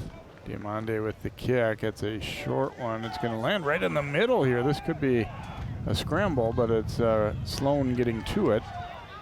Gets by the first wave, and Sloan keeps on churning out to midfield before he's finally brought down right at the 50. And Brooklyn Center, again, kick coverage there they seem to have bodies there, but just not able to wrap him up. Right. That ball, the kickoff just seemed to die, and then Sloan picked it up, and again, we've seen that movie before. Sloan's a hard runner, such a hard runner, even with guys all over him. So the Tommies, good field position to begin this second half. Did not attempt to pass in the first half, which, from speaking to their coaches, not a surprise, especially when you're having the kind of success that they had running it. You don't necessarily need to. Nope. Williams will hand it off to Sloan here. Better defense this time. Centaur's able to stack it up, and it looks, it's only one play, obviously, but they've maybe made some adjustments in trying to clog things up a little bit. Brandon Cairo, the freshman, was holding on around the waist there and got plenty of help as well. And no gain on that play. Looked like one of the things we don't have the best angle right now, Jay. It looked like one of the things they did was instill kind of a bear defense where you've got someone on the center's nose and then someone in the A gap and B gap. I think they're doing it again.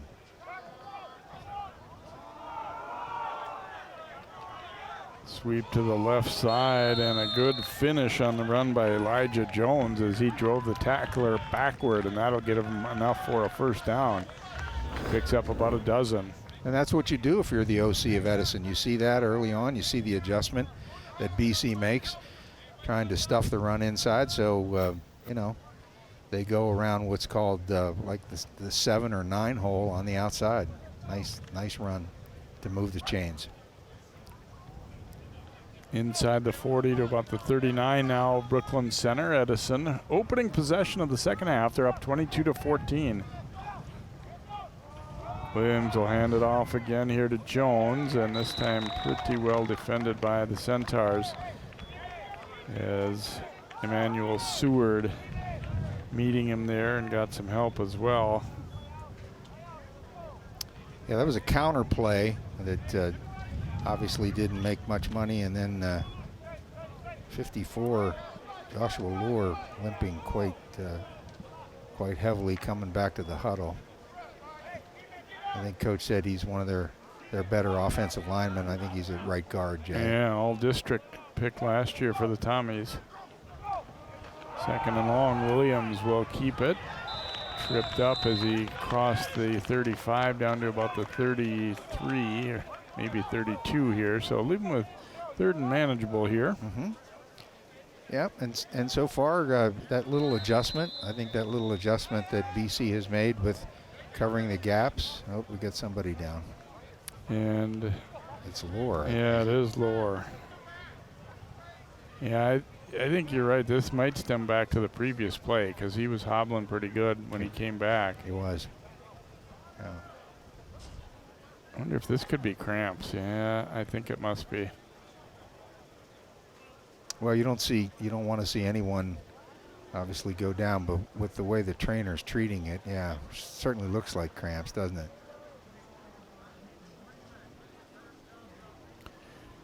Let's go down to Allie on the sideline. All right, guys, here's a fun one. Number 4 for Minneapolis Edison. His name is Thomas Navratil.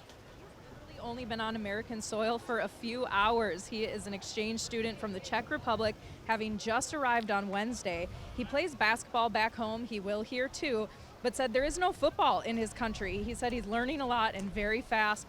I asked why football. He said he really wanted to embrace the full American experience, and that is football. He said he's loved every minute of his time here so far. Their defensive coordinator said he should be getting in as a defensive end once his eligibility comes through. Since his game is on TV, I asked if there's anything he wants to say to his family back home. They're going to be watching on the internet. He said to let him know, thank you for letting him enjoy this experience, to which I say, just wait till it's 22 degrees and snowing, though, Thomas. Great job there, Allie, and a very fun and interesting thing. I mean, those are the things of high school sports that you just, it's such a fun thing to have a kid that wants to come out and give football a try. Didn't know much about it sounds like, and they go sweep left, and this one's got plenty of room. Oh, there's a flag down, though. I think this is going to come back. Graham went in for the touchdown, but I don't think this is going to stand up. as about halfway through that run, a flag flying, probably a hold, you'd think, maybe, or something out and blocking on the edge there. You see the flag inside the 20. So they'll still gain some yardage perhaps here, but obviously the touchdown's not going to count. Yeah. Yeah, illegal block in the back. Block in the back. Well, he was just cruising, though, wasn't he, Jay? He was just cruising. See if we can see it on the right on Powell there. Yeah, he's kind of had a little bit. It could have been a hold too. Yeah. And I think a yeah. well-thrown flag there. You know, I think it definitely impacted the play. Powell might have been able to get there, and it could have either been a hold or block in the back. So it'll bring it back out to the 31. So that one hurts Edison, although I think, you know, you look at it again on film, it was a fair call, and it was a call that probably impacted. Oh, here's another bad snap. Williams is going to have to fall on it back at the 44. That one was nowhere near him. Talk about a bad snap at an inopportune time, huh? They have a very makeable third down play there. Yeah. That's hurt them. It's really hurt them tonight. Inconsistency on the snap. My goodness. So they'll be looking at a 4th and about 15, but on this spot on the field, I think they're going to go ahead and go for it here. Yeah, with their run game, you know, they've picked up 10, 12, 13 yards previously. So.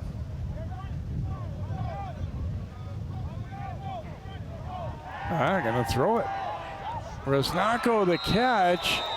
He's short of the first down, and then his helmet comes off at the end. It does not look like a penalty though.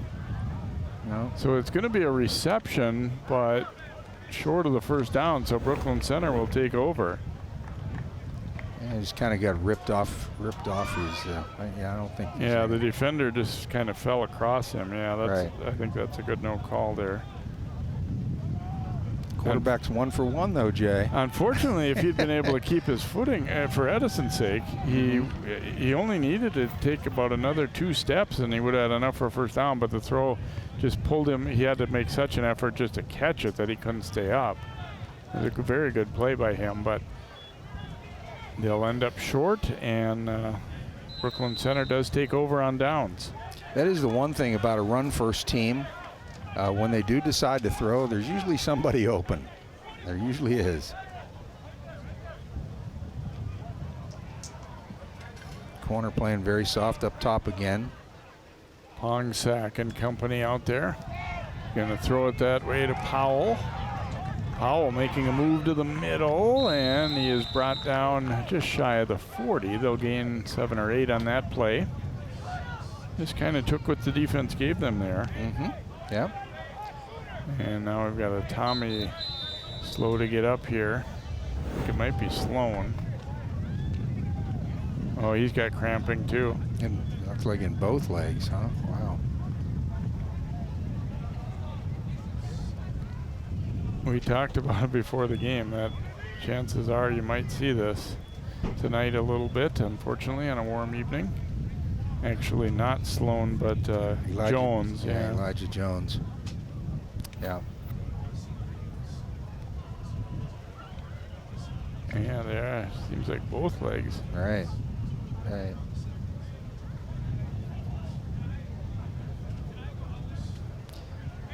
Well, I think BC has maybe landed on something here, Jay. A little recipe with Pongsack going to Powell, you know, on some short little hitches and so forth, and let Powell take it from there. We'll see how that evolves, but let's go down to Allie once again. Guys, the very first message that Coach Knighton Johnson told his team when they huddled up for halftime was, he said, what you are feeling right now is the effects of not hydrating enough yesterday and not eating enough pasta. So he's just really trying to coach the kids on how important it is, right, to really prepare for a game even days in advance when you know the heat is going to come in and really strike. I mean, we've just seen it throughout really these last 2 games that we've covered. So many cramps and all of that. Pretty tough, but it's a learning lesson all along the way. Yeah, more and more nutrition is part of coaching. I think it's something that you talk about, and that's for sure. Yeah, you're right. That's a very good point. You can't just come here at 6:30 tonight and say I'm going to drink enough water to get me through it. There's more to it than that. And although I'm going to come on and say I don't want to contradict medical experts or anything, but I don't think just hydrating necessarily is going to mean you will never cramp up, because I think we see it too often for that to be the sole cause. Right. But I also think, as Allie kind of alluded to, I think that process has to start a week or 2 before diet, water, Gatorade, or whatever. Well, and I think you have to remind yourself to be regular with your liquid intake too, not just when you feel thirsty. Right, exactly. And there's other things that you can get water from. It doesn't have to be a jug of water. I mean, it's a good season for watermelons and so forth. So after the cramps are tended to, let's hope Jones can come back here. That's the one good thing about cramps, is a lot of times they can be somewhat short-lived. You get it worked out and you can come back. Hongsek throwing, and it is incomplete as it went through the hands. It was a little bit high. Anthony Vasquez, the intended target. The defender was close to getting hand on. I'm not sure if they actually tipped it or not, but it was enough to bother the throw anyway. Boy, and that's so dangerous too, Jay, because cornerback defensive coordinators, D-back coaches, they coach that tip drill, and boy, you saw it last night. If anybody saw the West Virginia Pitt game, there was a tip like that for a real critical score for Pitt against West Virginia at the end, and really turned that game around. 3rd and 3 now for the Centaurs. And a snap gets by Pongsack, and they will have to fall on that one back at the 30. So they're not immune to the snapping issues either. Hawkins just had to jump on that one, and now presumably they'll have to punt. Yeah. That's scary stuff, right between his legs, and at least the pistol back had enough wherewithal to jump on that. Bernandi on the punt. Sloan waiting back deep here. He's now kicking into what's become a much stiffer breeze too. So punting's been an adventure already. Ooh, that snap was pretty high, and he just gets it away. A little knuckler. Sloan having to dive on it. He tried a bit of a gamble to field that one, and it got away. But he's able to get on top of it. Now it looks like he has cramps going immediately. Oh, ouch. Yeah. Normally that's a line drive kick like that, Jay. That's a very returnable kick, but unfortunately couldn't handle it, and now we're in Cramp City again.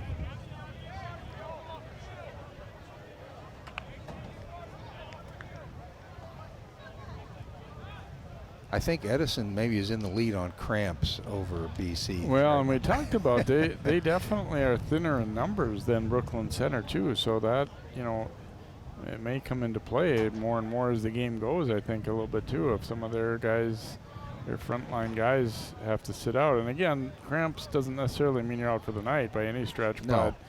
But boy, it hurts like heck for the time when you're really dealing with it. And that's the other thing too about. Some other injuries, you could get them off the field to work on it, but this, you really can't. I mean, they're not going to stand up and walk off right now. So you pretty much just have to do this kind of thing until they're able to get up. And so we may, I hate to say it, but we may see this handful more times as the game goes on here. Right. Yeah, it's definitely a trend here. One of the managers of the players brought a jug of water out for Sloan. Sloan able to get up and hobble off. And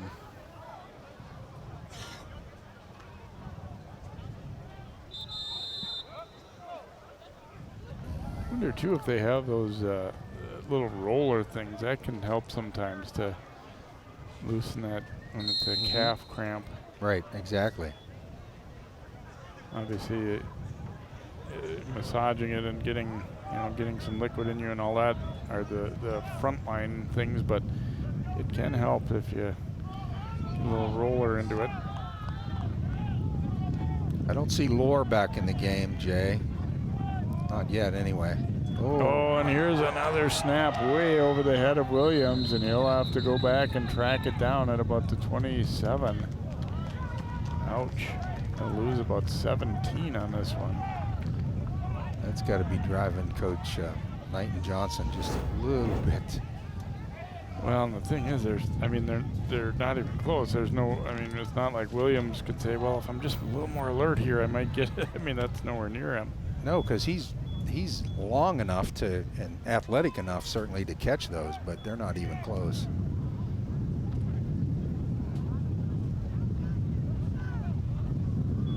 You don't want it to get in the center's head too much, though, either. Obviously they know things are not going great in that regard. Ooh, that one was almost over his head as well. Williams, though, has some room to run. Williams breaks a tackle down the sideline. They've got an angle on him, and he will be brought down. And that's going to be a horse collar tackle perhaps here, I think, yes. So Williams gaining that yardage back. Yeah, they just crashed that whole right side down. I wonder if Rusnako was involved over there. He usually is.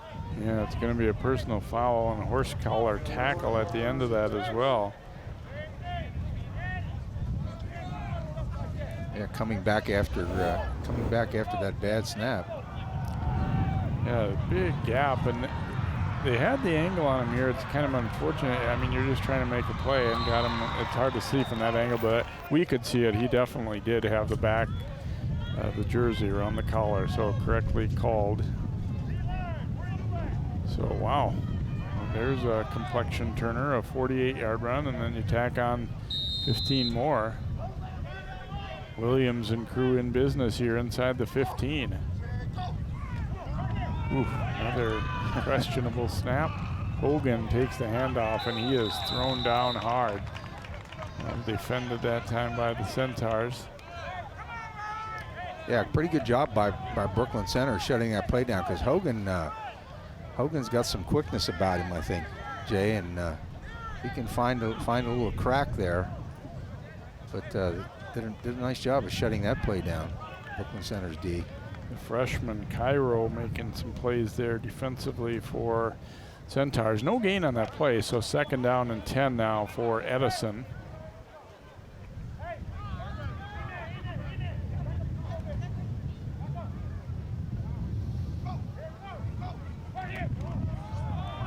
Give goes to Sloan. Yep.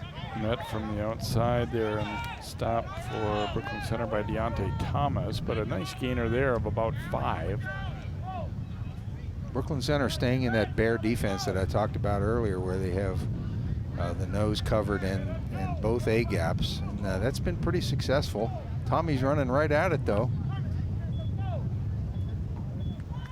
I think if you're Brooklyn Center, you don't throw everything out that you plan coming in, but they did realize at halftime we got to do something a little bit different here. It's just been too easy for them.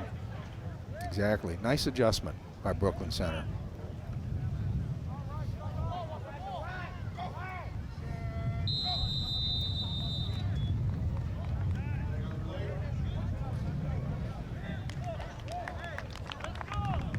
Looks like it'll be against Brooklyn Center. Yeah, Edison's clapping over there.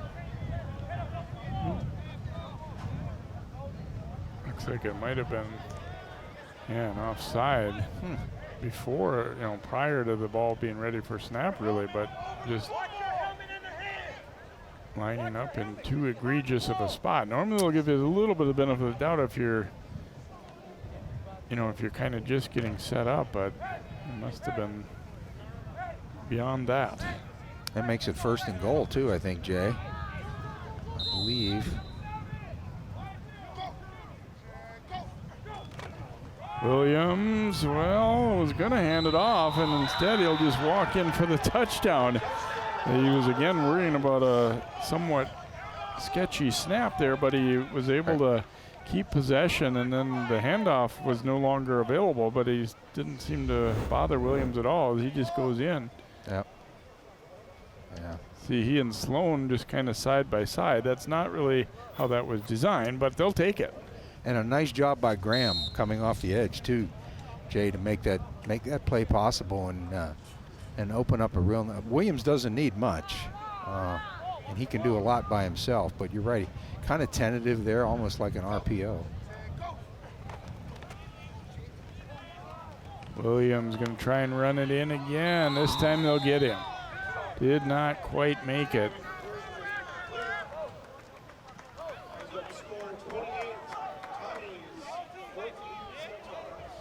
So we'll stay at 28-14. Williams' 3rd TD of the night. This again was one where the back wasn't where he was expecting him. Right. And they stayed with it just well enough to keep him out there. DeMonde, I believe, able to finish him on the tackle. So Williams stopped short. He's had a couple of other 2-point conversions that were good, but not able to get that one in. So 28-14, Tommy's here. And that could be a big stop later on. We'll see. Again, we'll see how it plays out, but keeps it at a 2 touchdown, 2 extra points. Well, everybody's going for 2, but yeah, that could be a big stop for Brooklyn Center.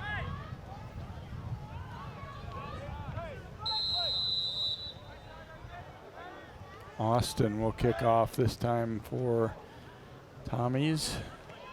And Powell tried to make a gambling jump for that one. Morales now will get it. And down he goes. Morales wrapped up nicely by Cyrus Jones.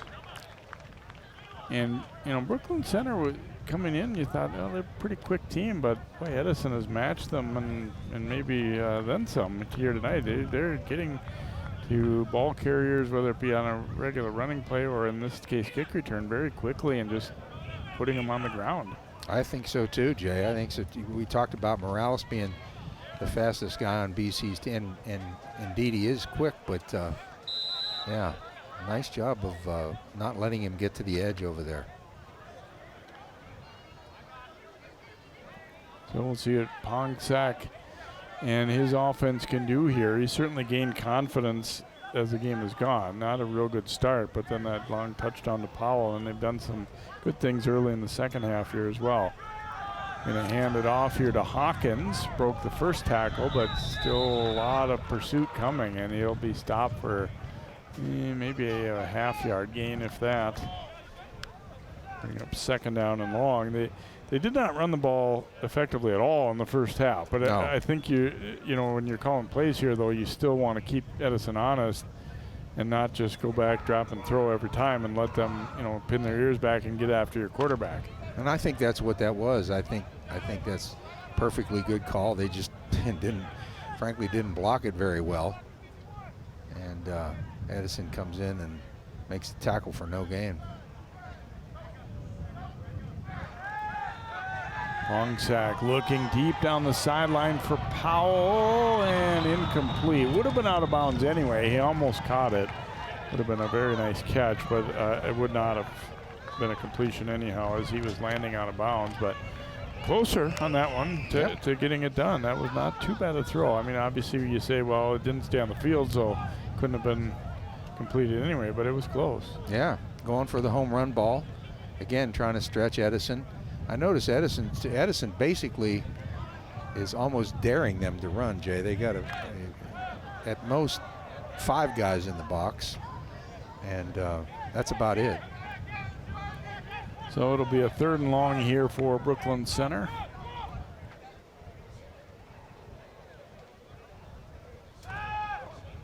Going to go on the ground to Hawkins, and that one's going nowhere. Line coming up effectively there, and Shondez Hudson in on that stop and got plenty of help as well. So They'll lose a couple on that play, and I think they were obviously hoping to cross them up and fool them there, but it didn't seem to. And now Brooklyn Center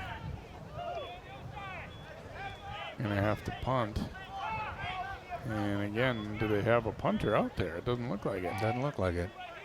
Hey, Mondi's got to be a little more alert over there. I gave him the benefit of the doubt the first time, but you got to know when it's 4th and long, you're probably going to be called out there. He didn't have his helmet on. Yeah, and typically on 3rd down, one of the coaches, whether it's special teams coordinator or one of the coaches, ooh, my goodness. Another high snap. Diamandi juggles it, and he'll cover it, but inside the 5-yard line is where Edison will get it.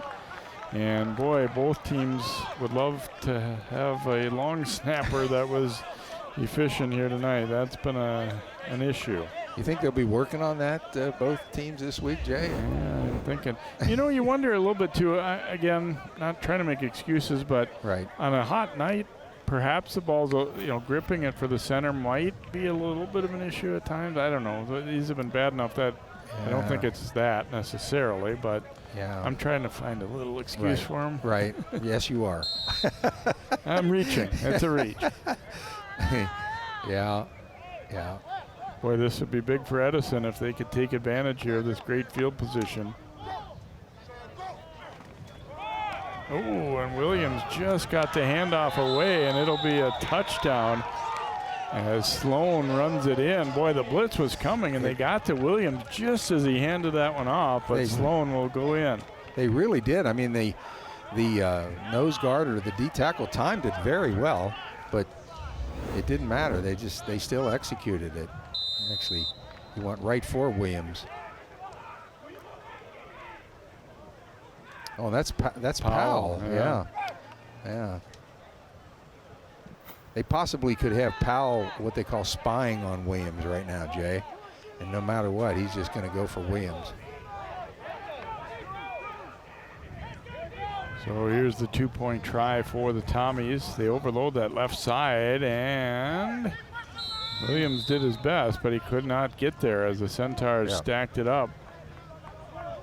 And so again, the run fails, but Edison leads 34-14. Well, BC is at least having some success on extra points against Edison. Well, it's pretty tough. That's a pretty tough situation to put your defense into a very, very, very short field there. And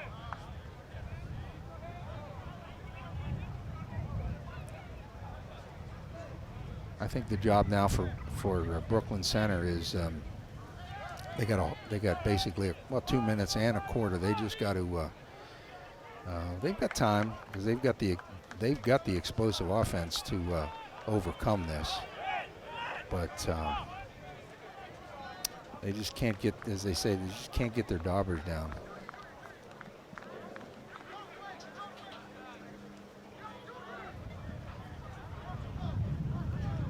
Tommies didn't have 11 out there now, though.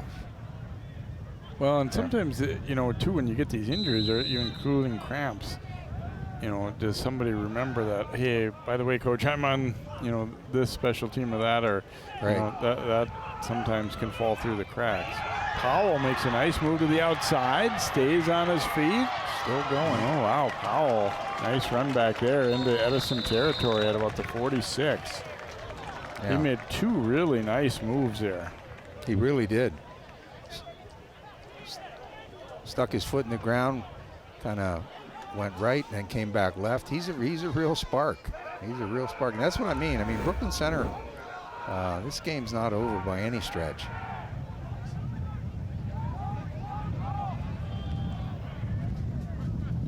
Yeah, and just ended up being a lot of traffic in his way after that second really nice cut. So there were blockers and defenders kind of limiting his space to move from there, but still really a good return to the 46 of Edison. The old adage is get the ball in the playmaker's hands. Pongsack out to Morales.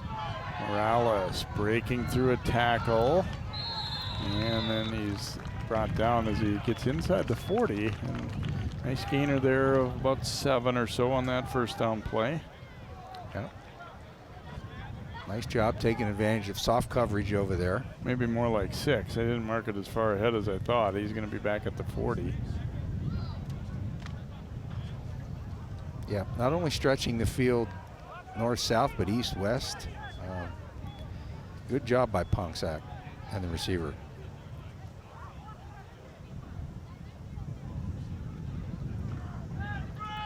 Back to the ground here, and Gibbs, he is thrown down. Get a couple, and we have, it looks like, a penalty flag down back near the backfield, right behind the line of scrimmage here. So this one, well, we'll see what we have. It's going to be a hold. Yeah, I was going to say that's usually in the spot where holding occurs. Huh? Yep.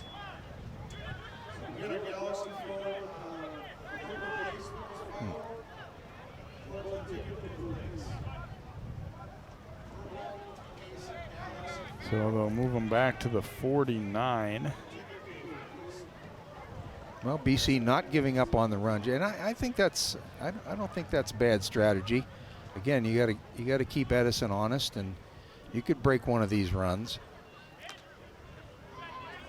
You're not in the situation where you're going to pass the ball on every down just yet.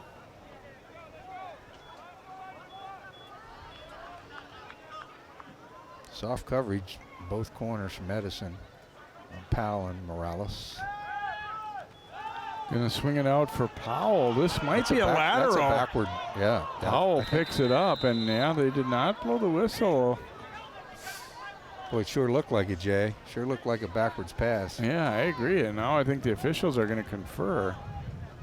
And I believe they're going to mark it back, yeah, where he picked it up. Powell almost committed the cardinal sin there of not going after this ball. Yeah, it was a lateral. I think it's a good call here. Well, yeah, it's very close. Yeah. But it will be ruled a backward toss. So yeah, Powell, and then he got blasted pretty good there. So they'll lose more yardage on that play. You know, it's interesting because Powell was actually slightly in front of the quarterback, but it got away from Pongsack so badly that it ended up being a lateral. Mm-hmm. Yeah. I can see why Powell maybe didn't recognize initially that it was, you know, going to be ruled a lateral, but good call by the officials. They were in good spot. They've done a nice job here tonight, I think. Pongsack throwing on the run behind Powell and a diving try at an interception there. It won't work out, but Jones made a good effort. And now Brooklyn Center again, presumably in punt formation. Yeah, DeMonte will come on this time, but again, snapping, it has been a bad issue here. It's been an adventure. Yeah. No doubt about it. For both teams. For both teams. For both teams. I would think that's Sloan deep. Another high snap. DeMonte, though, able to grab it. Short punt against Sloan. Thought about it, but won't try for it. And it will be Edison football as they have a 20-point lead. And let's see, we did stop the clock with only a second to go. So there will be one more play here in this third quarter. Not a bad idea by Sloan to get away from that one. Yeah, there's not a real reason to gamble there. I mean, no. You might pick up 5 yards or something, but the risk benefit isn't there in that equation. Once you make the decision to let it bounce, I think, Jay, and it kind of sticks in the turf like that, then yeah, just get away.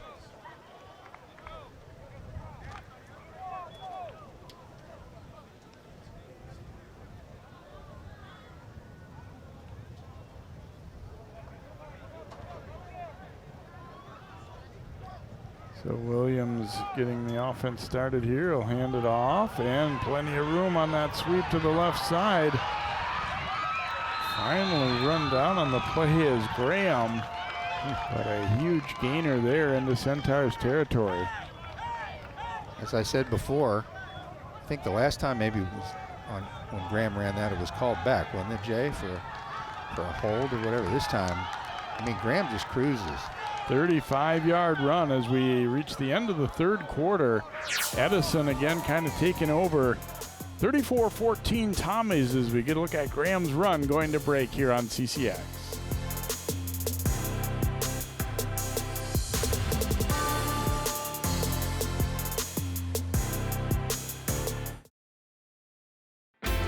CCX Media, your source for great local programming, is now available on Roku and Apple TV.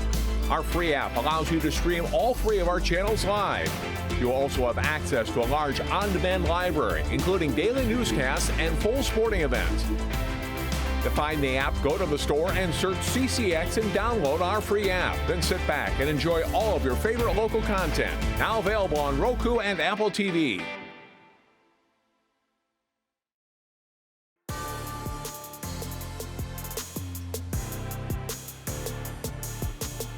And welcome back here to Brooklyn Center as Edison closing the third quarter on a nice run, and they had a good quarter as a whole there, scoring the only 2 touchdowns to go up now 34-14. And right now they're in the mode, Joe, I think, of this game should be ours if we don't make big mistakes. I think they'd just like to keep running the ball effectively and kind of seal this one up. Yeah, with the way they can grind the ball, Jay. Yeah, that's exactly right. If they can control their snaps. The one thing I noticed about that Graham run, they had Sloan was out in front of him, but Graham decided, you know what, I'm not even going to wait for the block, and he just motored right past Sloan, and as you said, 35 yards.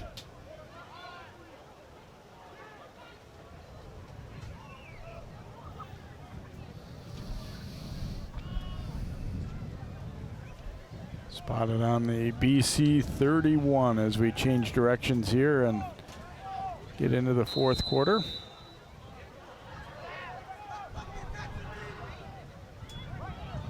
Ooh, and that time Powell getting up to knock Sloan down right as he took the handoff. That'll be a loss of 3 on the play.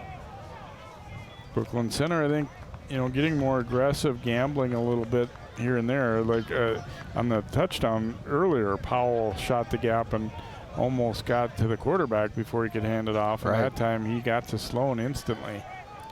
Yeah, and I think they're using Powell in that, as I said, as kind of a spy, and maybe either going after the quarterback or whoever the quarterback hands the ball off to. Because, yeah, if you look, they've pretty much got everybody up, which is what you got to do against Edison right now. Again, Powell blitzing. Williams going to throw. He gets the completion. Nice move there. They'll stop Graham short of the first down by 3-4 yards, and then flags at the end. Some extracurriculars over there. Yeah, we haven't really seen any of this prior to this play tonight.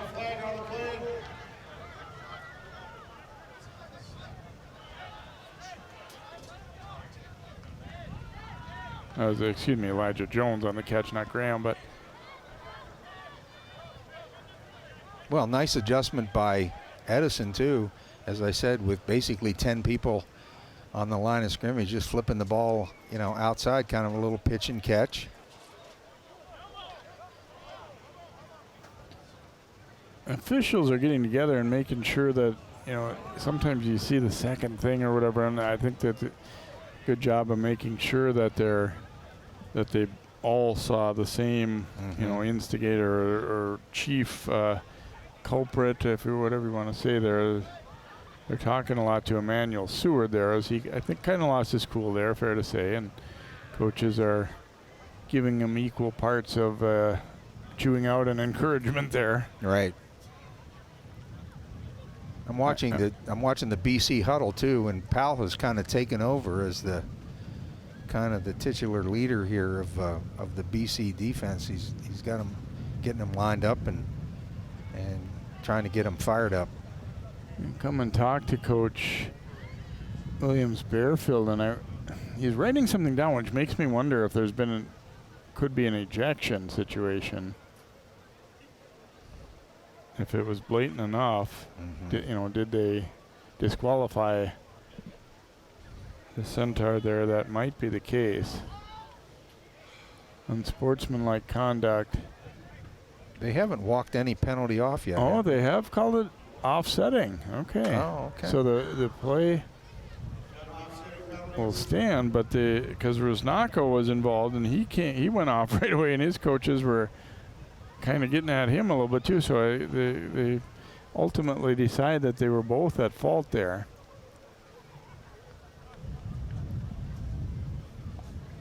Yeah, I think Edison's penalty came late, I believe, Jay, which really, well, I guess it's 3rd and short, so relatively short. Now they change it back to 2nd down here. And nice run to the outside down the sideline as Graham carrying that one. Let's see where they mark him. On at about the 7 or 8, it looks like. Be 1st and goal. Yeah, Graham's kind of, well, I want to say he's the go-to guy because he had some nice runs earlier in the game too. He and Sloan and some of the other backs, of course the quarterback, but seem to be going to Graham a little bit more right now, Jay. Running away from that Bear defense that I was talking about earlier, that the inside double-A gaps, which is smart. Looks like the 7-yard line, we'll call it. You go handoff left side, and here's Graham brought down just short of the goal line by Manaba.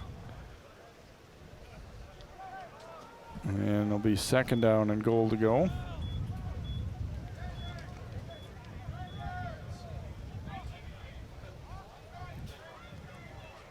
Edison's got a real wave going here, Jay. And it's going to be tough to stop.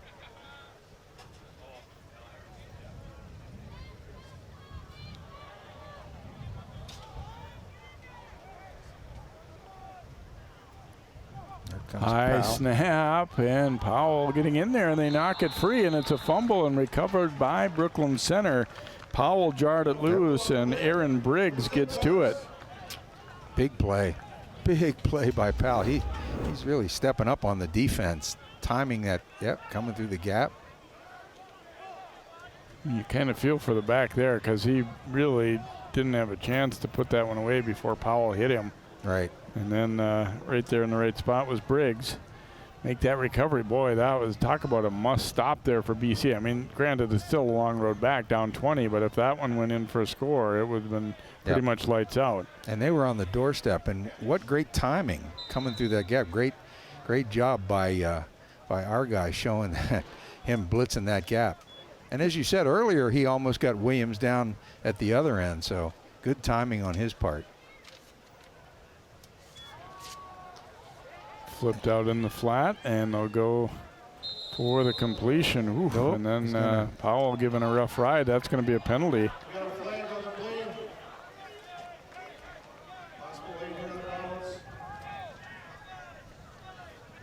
Yeah, I think he hit him in bounds okay, but I think it was kind of the way he slammed him to the ground here that got that linesman's attention over there, Jay. Yeah, they call it late hit there on Cyrus Jones. And I think that one maybe to a slight degree goes back to the previous play. They don't want, tensions flaring here. Yeah, you're right. It was the slam to the ground that did it. Yeah, I think he made so. Initial contact inbounds, but if he had just let him go at that point, it would have been fine. And BC still, they have an electric offense, so we'll see. They come back to Powell Morales here. Powell trying to go deep. He was shielded off. That is going to be a flag. DeJuan Smith. It was they faked the out and then went up, and Smith definitely impeded him from getting up the sideline. So we're gonna be a pass interference call here, I'm sure. We could see it really developing if Powell came out, put on the brakes hard, and then took off again, and that it had Edison worried that he was going to get over the top. I don't know that I would call that a bad penalty to take in that spot. You just don't want to give up the home run 70-yard touchdown there. Right. You see the contact at the bottom of the screen right there. He gets up into Powell. Now you could, say, well, was he going to catch or whatever anyway, but that's not really a thing in high school football. You don't say uncatchable ball in that spot if it's so. They're talking to Smith right there, and he's competing. That wasn't. I don't really say it was a bad play necessarily by him. I mean, you're not saying you want a penalty, but he was getting up there and trying to take that away, that home run ball there. Maybe the play by Edison here. It seems to be kind of evolving into the Powell show a little bit. So one of the options for Edison might be to play tight man and put one guy over the top and make him go somewhere else. We'll see what kind of adjustment Edison makes here, Jay. Because they're definitely going to number 7. Looks like they're going to put him in the slot up top on this one.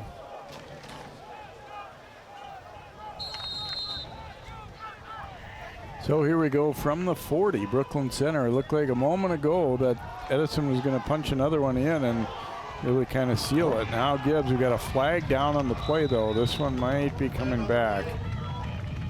Yep, going to have a hold, it looks like. Yeah, looks like the signal to the white hat is hold, Jay. One of the more successful runs by Brooklyn Center, but I guess that's the reason why.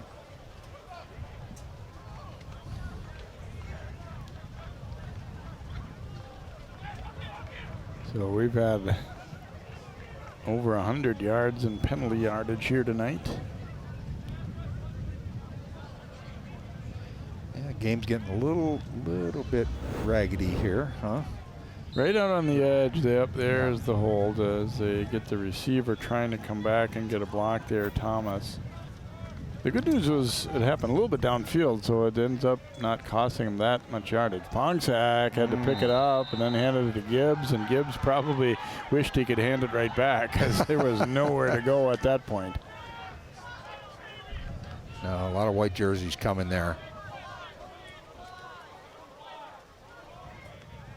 So Centaurs going backward here. They need to get to the 50 for a first down. They've got, 22 yards to go. Like to start seeing a little bit more sense of urgency here, Jay, from Brooklyn Center. I know there's 9 minutes left, but they got a pretty good hill to climb here. I'm not saying that they go hurry up, but get in, get out, get the play called, and get out of the huddle. You got Powell in the slot again up top. Delay a game, it looks like here, yep. That's a killer. Yeah, they did the opposite of what they needed to do there, and kind of getting two things. And looked like formation-wise there was some uncertainty. The Pongsack was moving people around, and yeah, they only give you 25 seconds.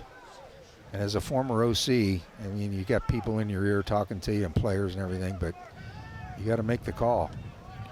And that one a little high and in and out of the hands of Powell.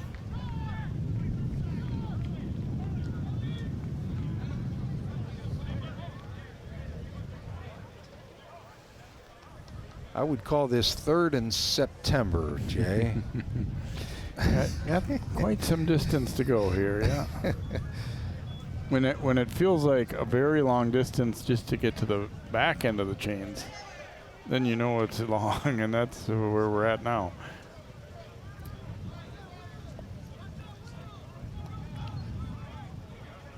Well, they struck on the slant to Powell late in the first half. They'd like to see something similar here, maybe. Bringing him in motion. Powell taking the pitch, but that one is going nowhere. Well defended there. Nice job by Dakota Austin for the Tommies. And a real kind of a slow developing play too, Jay, really is. Yeah, it seemed like they were hoping to catch him off guard with that, and it really just didn't happen. There were too many guys out there in position to make a play, and Austin stepped up and said, I'll do it. Yeah. And the clock's running. And they got the punt team on again, and they've again, obviously, as we said, snaps have been an issue for both teams in these kind of spots. And he never snapped it. Both teams. This could be against Edison, perhaps. It could we'll be. See. It could be. It is. Yeah. Yeah. But obviously, there's still a very long way from a first down here. Silly penalty, though. Yeah, there's no reason to take that. I mean, if you're a D-line, the D-line coach is probably over there yelling, "Watch the ball." That's all you got to do. Ooh, high snap. DeMonte gets it out of there, though, and a pretty good kick, all things considered. Yeah. And it's going to take a great BC bounce down to the 34-yard line. However, time is not their friend when you're down 20 right now. No. At this point, Edison, I think, would probably even, scoring-wise, they probably feel like they've got enough point, maybe a couple of first downs, and, maybe flip the field a little bit. We'll see what BC can do to stop them. One thing they've been doing is, with a little bit of effectiveness, is Powell's been able to split the gap on the blitz. You wonder if the Tommies might tighten their splits up a little bit to make sure there isn't a whole lot of gap there. But yeah, that's been BC's best defensive play, I think, is kind of turning Powell loose. And that can be a communication thing on the offensive line too, that when he comes up there late, they don't recognize that who should be at least trying to take him and get a piece of him on the way through. And now we have another penalty. I think that's BC. Yeah, it would appear so. I didn't see anybody moving from Edison yet. A little bit of a hard count there, maybe. Yeah. And I wonder, that's probably something they communicated to Williams. One effective counter to somebody timing snaps is exactly that. Yeah, I see Powell ranging. He starts basically from, you'd call it free safety, but he's, only about 5 yards off the ball. Oh, and there's a stick in the backfield by Hopkins as he comes up and drills Elijah Jones. Hawkins with the tackle there for Brooklyn Center. And that'll push him back. That's a loss of about 8. And I think tonight it seems like if Brooklyn Center can put a couple of good defensive plays together back to back, they haven't been able to do that, Jay. They come up with a really nice defensive play there, and this will be key if they can, even if they can just get a standoff here, no gain.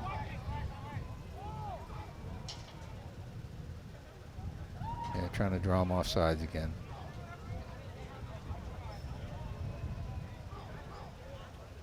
He may be just going to take a delay or take a timeout. Yeah, they'll use a timeout. That might have been a no play call there. They might have been up there with only the intention of drawing him off, and then let's regroup and take a timeout. See if they can get an easy 5 back again. Yeah, I think you're right.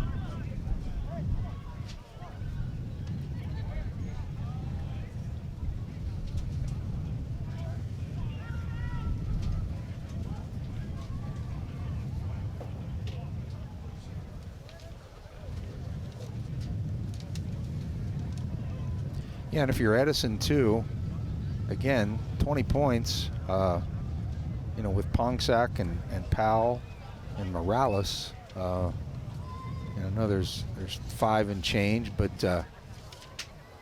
you don't want to get super conservative here, particularly if a bad snap rears its head again and gives BC another short field.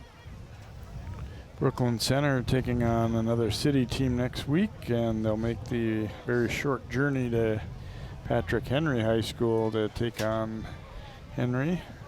I'm sorry, is the name? I think it's still Henry. It's going to be changed, and then Concordia Academy, the opponent for Edison next week.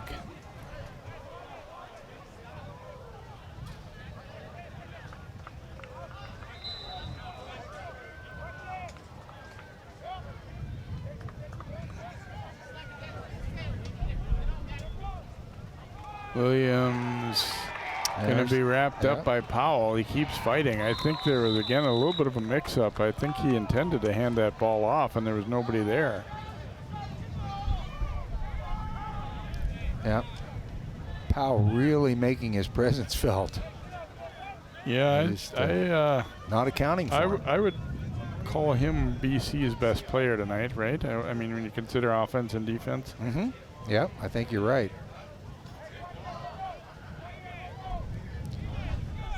You know, not a bad play here. I don't have my crystal ball with me, but not a bad play here would be a quick kick, Jay. They got literally nobody back. If Williams got any kind of a foot at all. Hand it off on the sweep, and that one is going nowhere as Jones is wrapped up. Nice series by BC on the defensive side.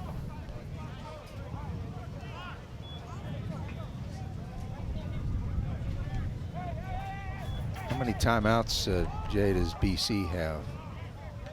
Do you know? They have all three, I think.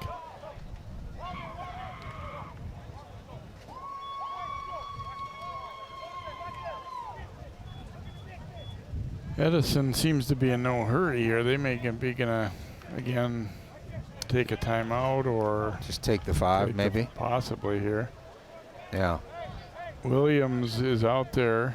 Looks like Sloan is lined up as the punter if he's going to be one, but he's not deep enough to be punting here. And he's going to roll out and kick, yeah. Got just as good as a quick kick. Yeah. Okay. They'll get it at the 43-yard line here with 4:31 to go in the ball game. BC down by 20, 34-14. Good field position, though, for BC. They can start to make some connections.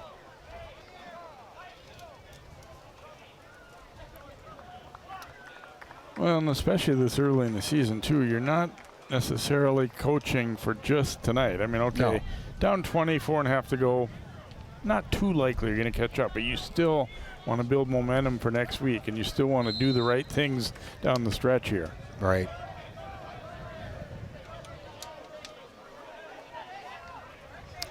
Now we should see, hopefully, some urgency on the offensive side by BC, Jay. Yeah, either that or plays that, you know, are going to be getting you out of bounds, too, is another way to, you know, conserve time a little bit. Got Powell down at the bottom of our screen here. Pongsack throwing that way, got open, but it's incomplete. Yeah, the defender turned around a little bit with that move back outside, but didn't quite connect.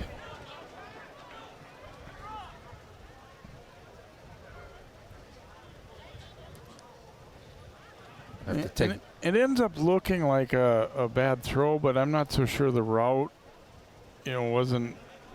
I think it was a tougher one than it looked to complete. He ended up being pretty open, but the route was a tough angle to throw at. A little bit of a little heat on Pongsack on that one as well. But he got a nice throw off. Again, they drop way off Paul. I was going to say they'll probably just throw it to him and try and let him break tackles. Did not break the tackle, though. And pretty good stop. And did not get out of bounds. No, that's another key point there is Cyrus Jones on the tackle. We have an injured player for Edison right near the sideline there. And that's Michael Funches, it looks like. And that's cramps as well. We'd gone a little while without. Oh. And it has cooled a little bit. Might help a little, but he pops back up now. Yeah.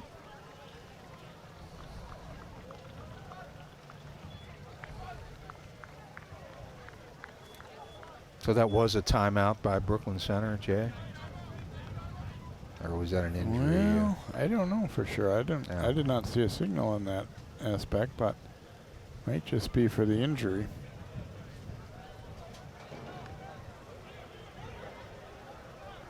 I think the official kind of telling them, like, you got to differentiate. You can't, I don't know if the coaches can come out and be instructing like that when it's an injury, but they're going to give them the benefit of the doubt there.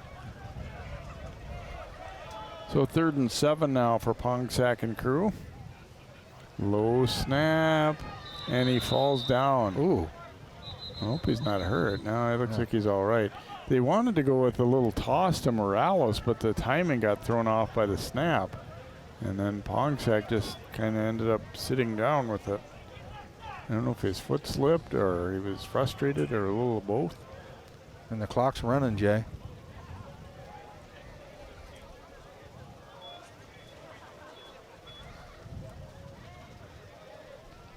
And Edison is just fine with that, I'm sure. Yeah, other than forcing a turnover, they couldn't have asked for much better there. Right. A loss and a play that took a while, and clock's still running. Yeah. Pongsack looking to throw. He goes left downfield and incomplete for Morales. And the ball goes over, I believe. Yeah, we might have another cramping situation for an Edison kid there as J.J. Campbell getting up. Maybe it's not cramps. He's there's a great sight. Look at his teammate who's about half his size, Cyrus Jones, giving him help. There's high school football for you. Yeah.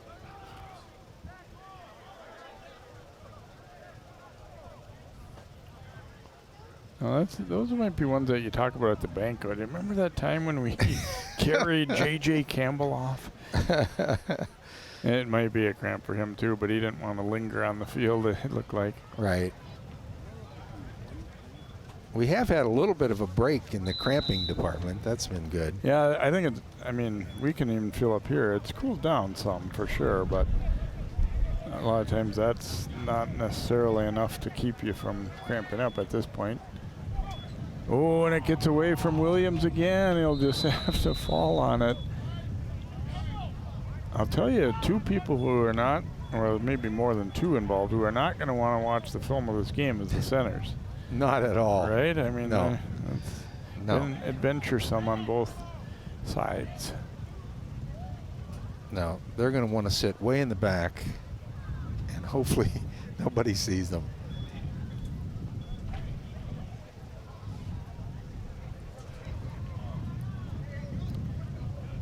And I think maybe BC is just sort of content here, Jay. Handoff goes to Sloan, and Sloan into the secondary. Keeps churning. He'll be down to about the 32-yard line. Almost got to the sticks. Yeah, going to be very close, actually, only about a yard short.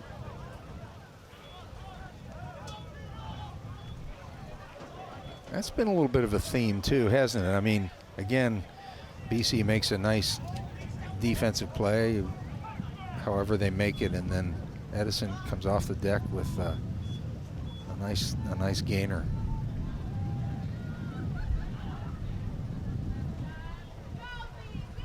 Making some late subs here. They may have trouble getting this play off in time if they. I think we got a new quarterback. Yes, you are correct.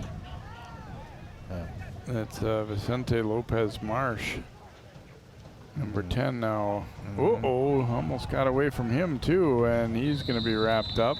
So they will not obviously get the first down on that play. Going to bring up 4th down, but they do just keep the clock spinning here.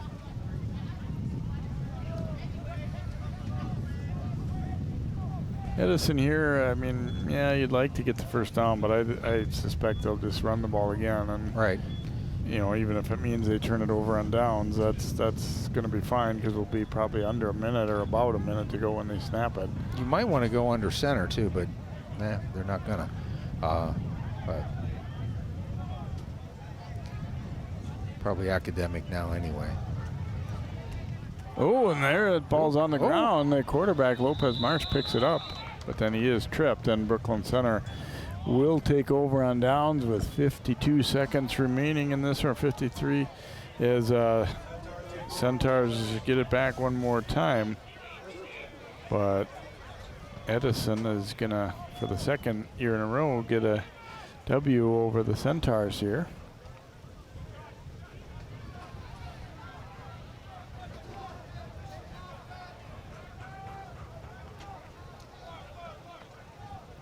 Pongsack still in the game, Jay, and Powell.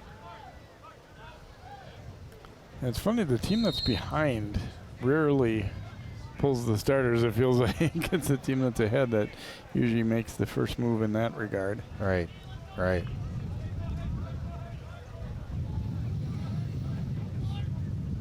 Edison. Yeah, they didn't have 11 out there, so late substitution coming on. Pongsack knew it.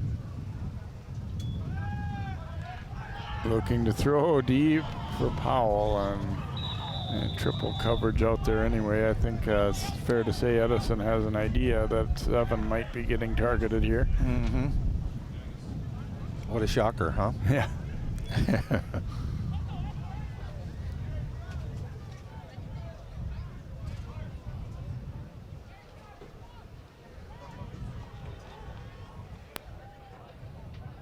Pongsack kind of had some ups and downs tonight. Overall, had some sequences where he did well, and then missed some throws probably that he would like to have back too. But right. The slant to Powell, I think, was a highlight for them. Yep, no doubt. Yeah. There just wasn't enough of them. That pass was deflected on the way to Powell. Rosnacko getting in there to get a piece of it. Rosnacko's he's played a nice little game on both sides of the ball for Edison. Does a lot for Edison. 45. Yeah, he looks like a football player. He's got a little bit of size to him, and he moves pretty well, and kind of has that typical, linebacker, tight end kind of look to him. Yep. Rangy. He's very rangy looking.